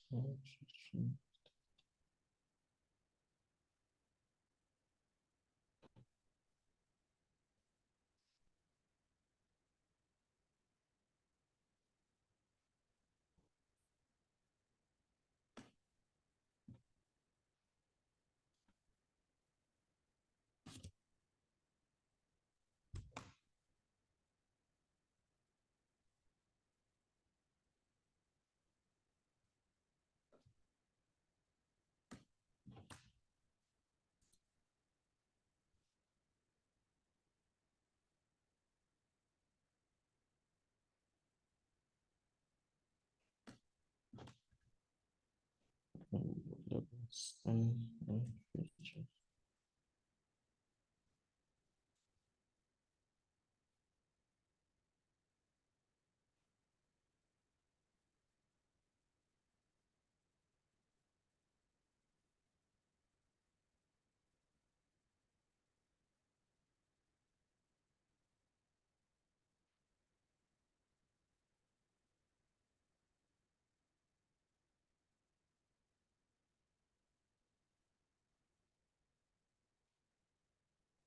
valid collection. Let's dot shape. Let's see the shape of our data. That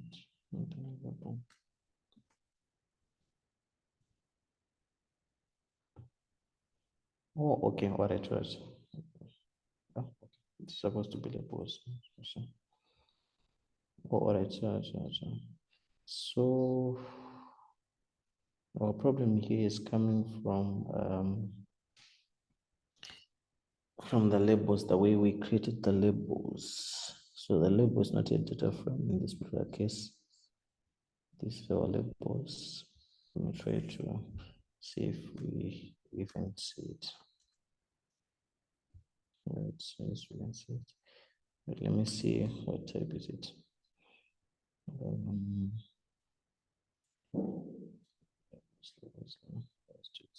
So we say type. It's bracket. Oh, it's a method. Oh, okay.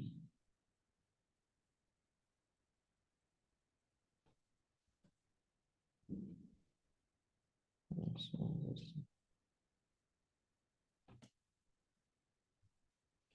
right. So we need to deal with the issue of labels so that we get the labels correct properly. So let me just try to write data and see if we still have anything useful here. Right. So we have this column. So we need to pick this column. Right. So what we will do, instead of using pop there, instead of using pop under labels, we're going to just do this. Then so we're going to assign this, the labels to data, which is monthly revenue, right? Then we call this. So we have these labels, right? So if we try to write here to say type, then we say labels. You see that we get a panda core series, right? The series that belongs in these packages. So now I think we have we now have proper data. So if we run this, we are successful. We can split our data into the different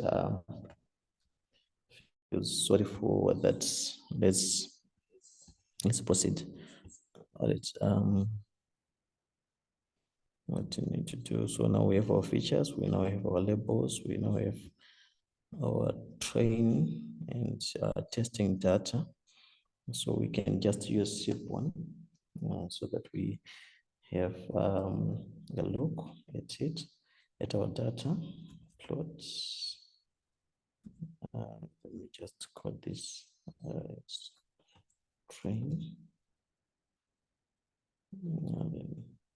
We just let's just put data and see if we get something.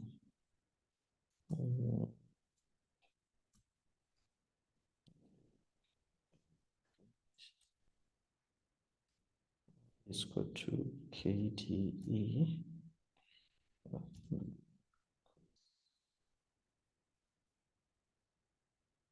So this is a diagram kind. So let's just run this. So I think we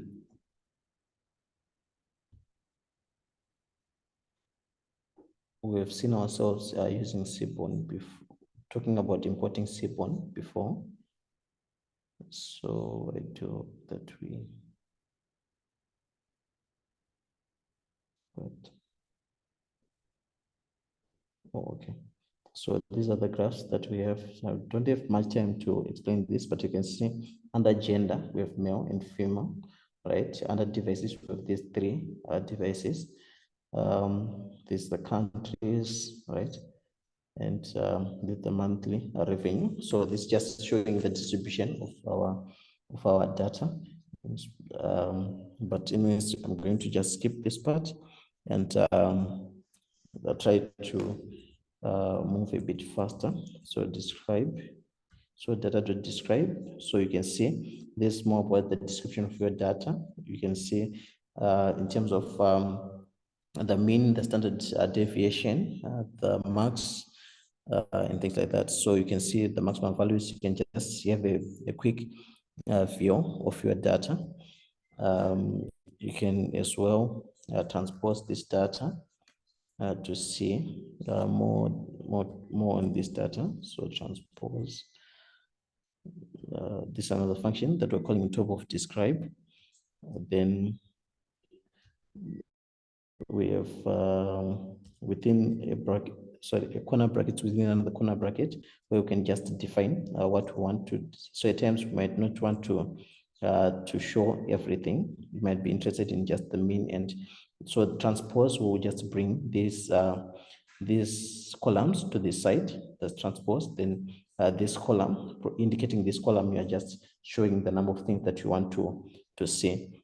So I was just passing through. So now I want to get to the point where we do the training of our model. So I'm just diving into a normalization. We want to normalize our data so that some of the bigger values that we have won't cause unnecessary noise within our model as it is going to be training. So we're going to just try to normalize so that it is good in terms of the way it can be used in our model. So normalization, then axis. It's a bit hard to talk while you're actually working, right? So normalizer, right? So we've defined a normalizer. So this is a layer that we can find in Keras, which is one of the packages that we find within TensorFlow. np.array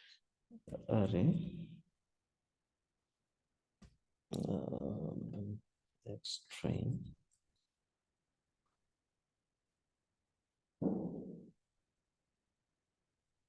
Right, so here we're just normalizing our data.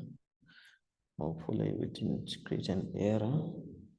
So that's a normalizer. We now have our normalizer, which is a layer that we're going to add at the end. So I'm just going to do a print so that we see what we have. All right. Let me just say normalizer dot mean dot numpy. This, oops, spelling error.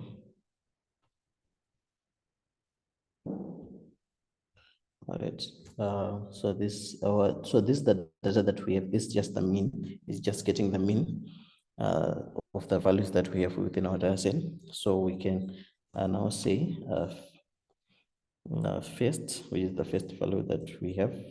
So just picking the first value so that you see what is happening here. So x.train. So I think this is something that you covered before. This idea of picking part of the data set. And we're just picking the first row. So then just with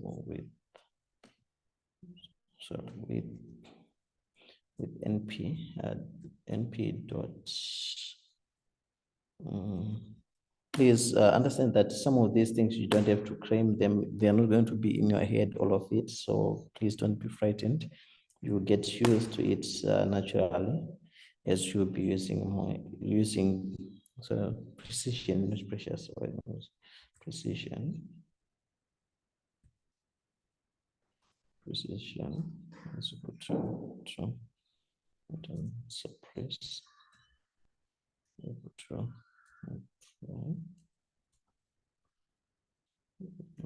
Closing brace, and we can say print. But I'm going to use some way of printing things in Python. So we just say first row So this is the first row. Then within the course, then I put whatever that I want to be printed, which is first, right? Then I'm going to just give an empty print so that I get a new line. Then I'm going to say print again, then F. Then I'm going to say normalize, normalized, right? Normalized. Okay. Then I say normalizer. All right, we're passing first into the normalizer. Then dot numpy. Then we close this. So I run this to have errors. Let me see. Normalizer.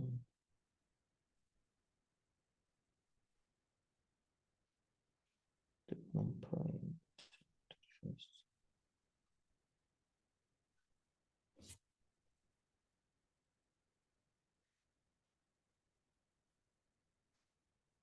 Okay, all right. We didn't close the previous. We didn't close this one. Okay, we run the one. It didn't yield. What? And what did we do?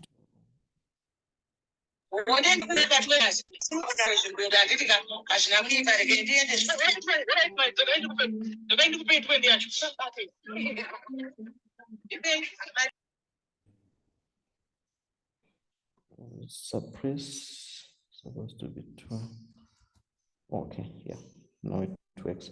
Right, so as you can see from the normalization process, the numbers that we had with from the first row 2 4 what is it, 31 1 1, but you can see these numbers now are closer to each other. They are between 0 and 1.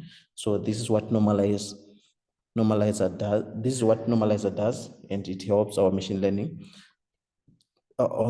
model to perform better. So I'm going to just get to the point where we create our model so that we wrap up on this lesson. So sequential.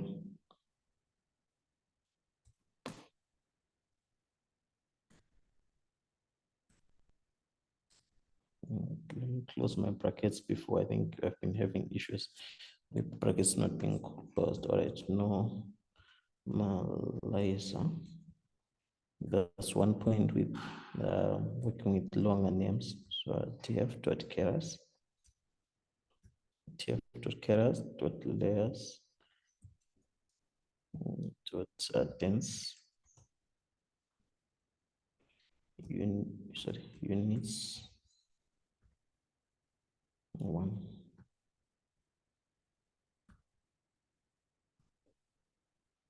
Okay, so we run this. So that's our model, right?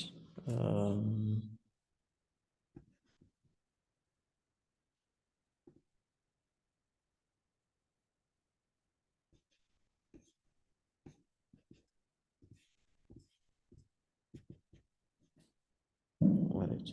So we can do we can get to the part where we do model to compile.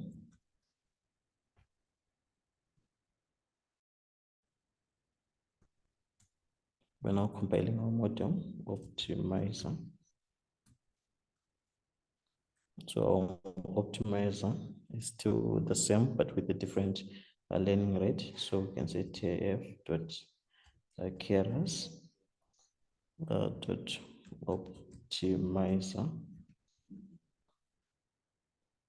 optimizers dot adam, opening brackets, learning rate. Right, so I'm going to choose 0.1. I think it will take less time if I choose this one. Loss is equal to squared absolute error.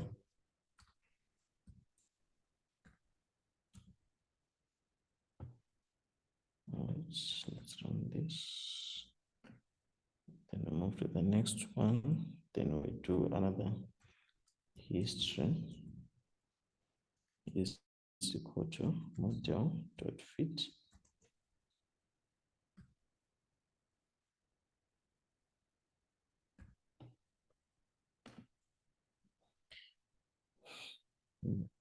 Then we're going to say xtrain. Then we have y train. We have epochs. So in this particular case, we're just going to choose 100 for now. Then we're going to add validation split.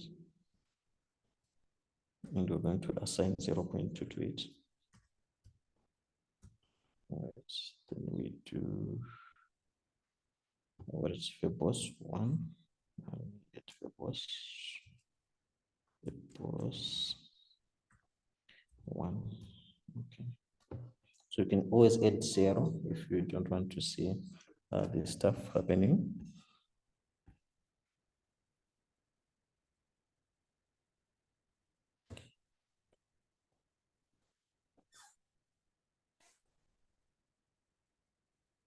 So whilst we are doing this, I'm just going to scroll up and copy certain function that I typed it before, this one.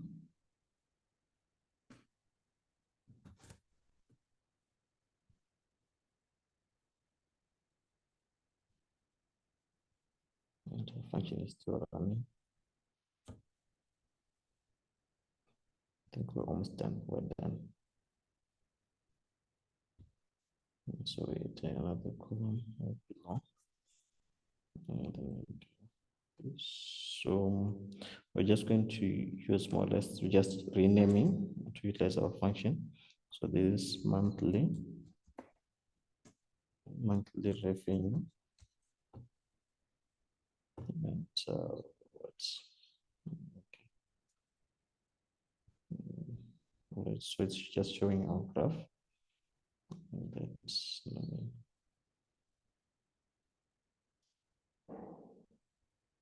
I'll probably let's change here and give it 100. Let's see if we can see. All right, okay, it's better. We can actually see something in terms of the lines. And all right, but then so from this we can we have plotted our history. We now know the history. This is the data that we have, so we can evaluate our data, our model. We can evaluate our model and see what is it that happened. Let's see. Let me just call these results and say model dot evaluate. So now with our evaluation, we're going to use the data that our model hasn't seen as yet. So that's what we're doing here.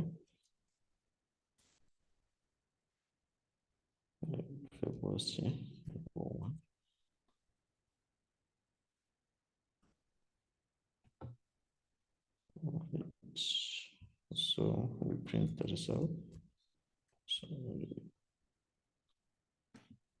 results.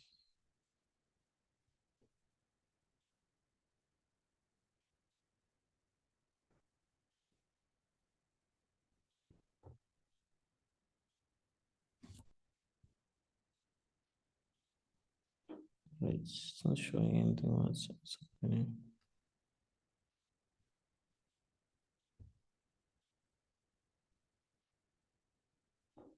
For some reason, it's not showing us anything. Let me just try to continue so that I'll be on time.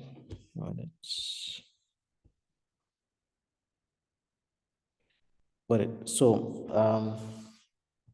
once we've done something like this, we know we have a model, and the model is the one that we can actually use to do the testing and do some predictions and see the values that we have, that we can get. For example, we can say, just say predictions is equal to model dot predict x test.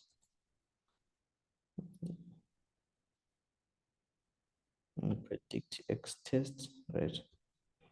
Then we try to run this. So then we say, let's see. I'm not so sure why my computer is not showing me what I saw. This is the predictions.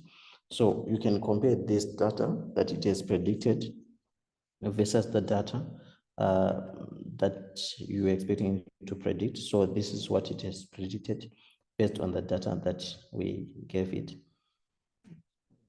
So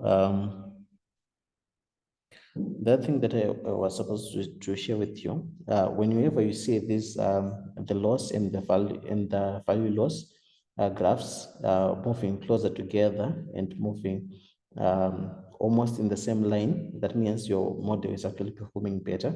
That's why it's very important to actually print this. So this is us with our machine learning model. Then the last thing that we can do is we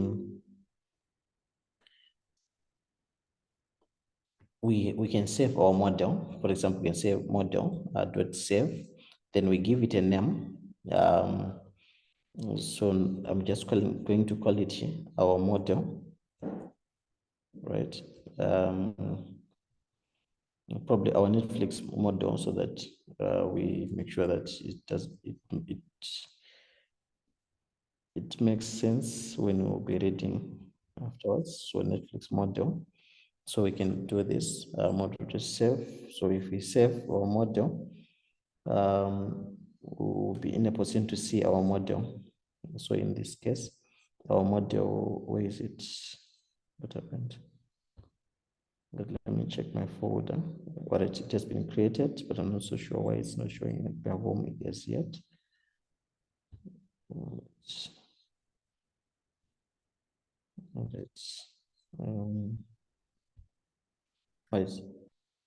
That's it. You can see it. Our Netflix model. So this is the model that we have created, and it has some files within it.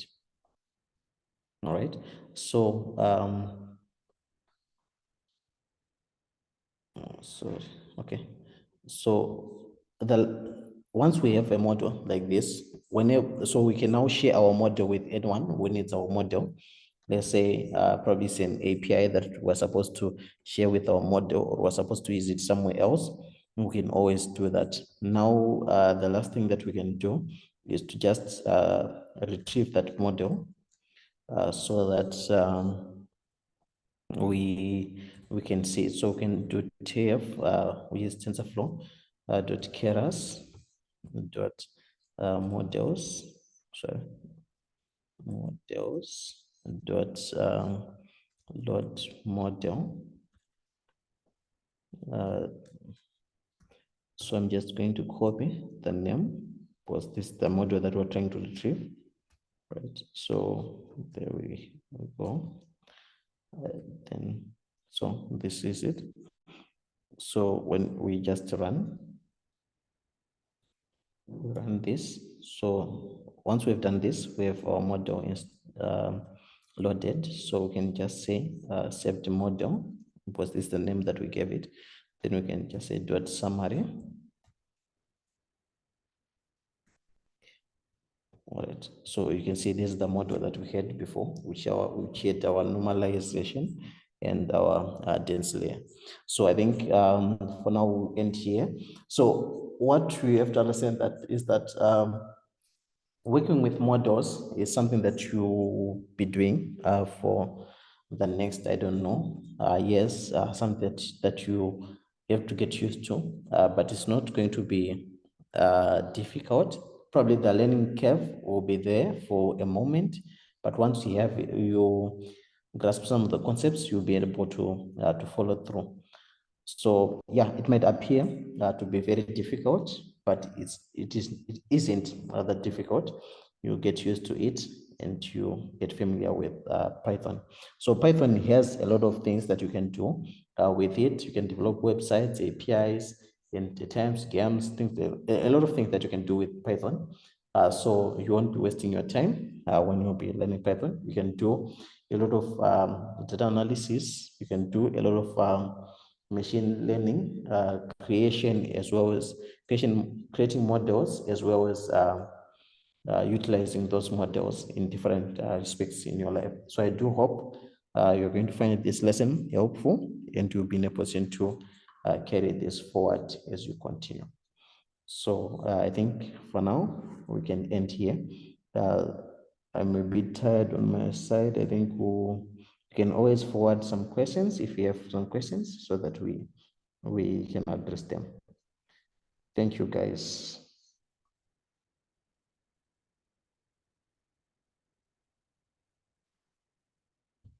What's your favorite? For favorite, yeah, of course.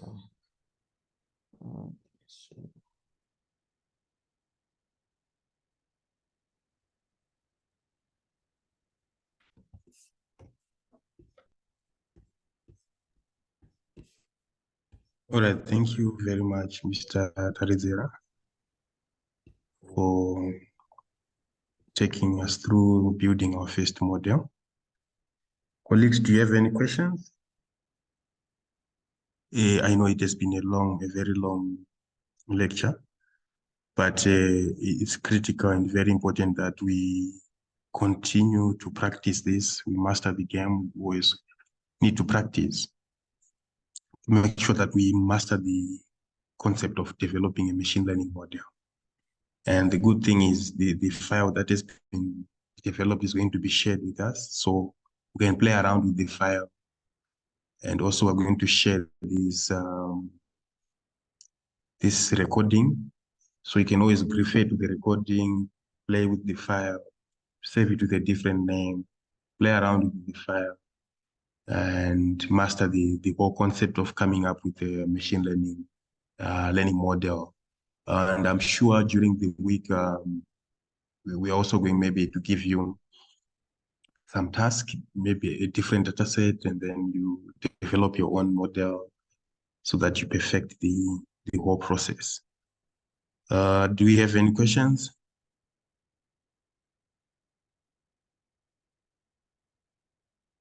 Jeffrey, are you happy?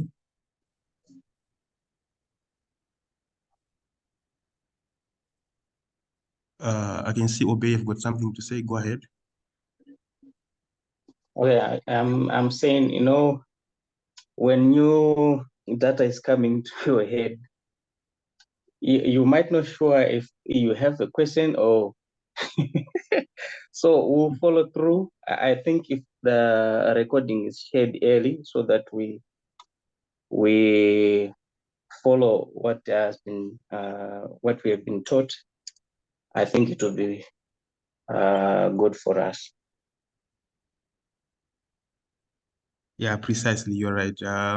We'll make sure that we share this early, and we keep practicing because that's the whole idea. We are now getting into the programming world, so practice makes perfect. Yeah, sure. All right, thank you. So maybe the last thing is for Mr. Tarizera to share the file via the chat, and then maybe we end this meeting.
All right, so the file is going to be shared via WhatsApp, and then we put it in our group.